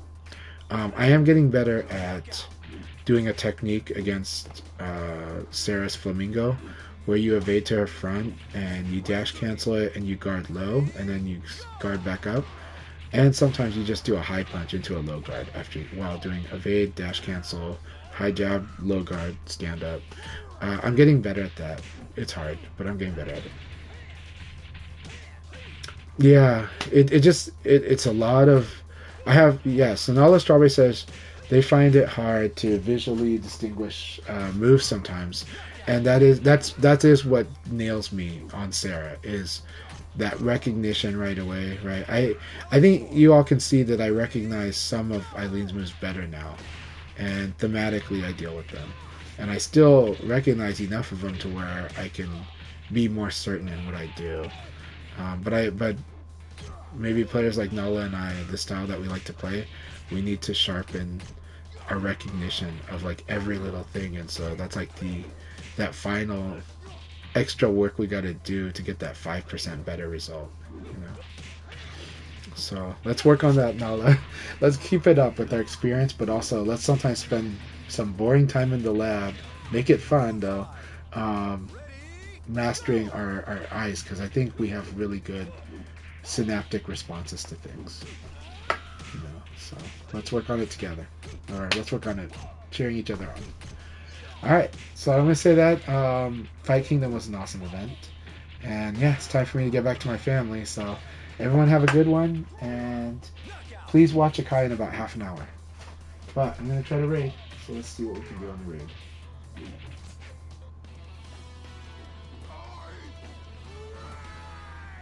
Let's see. What did they do? Oh, go stream manager. That's what we do.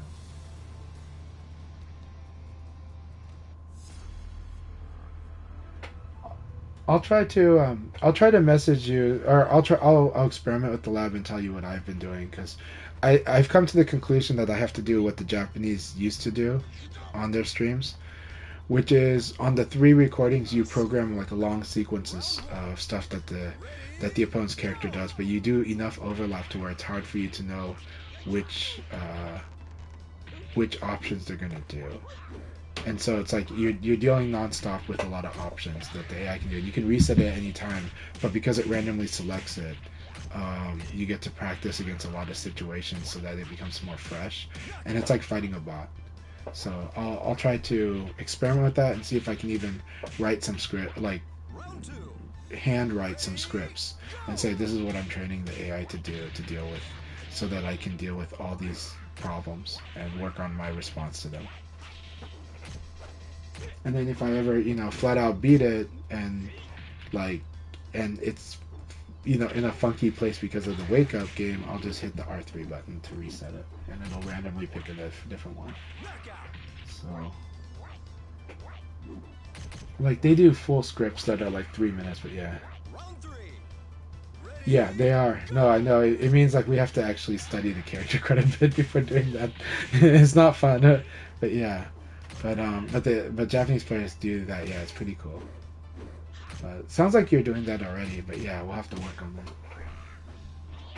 Because I think that's something that you and I that is our strength. I think our strength is when we recognize the situation, we're like, I can do this, and we do some pretty cool stuff. I think we can. I think you and I are capable of making of being playmakers at times. So. Virtual Kazama is on. Let's do it, even though it's another, when is VF6, but still. I love Virtual Kazama. Let's raid Virtual Kazama.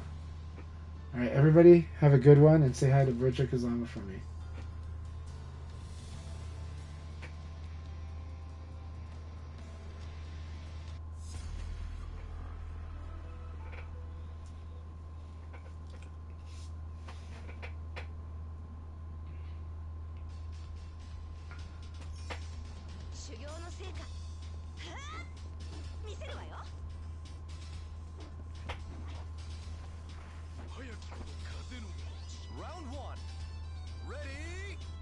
Alright, thank you all so much.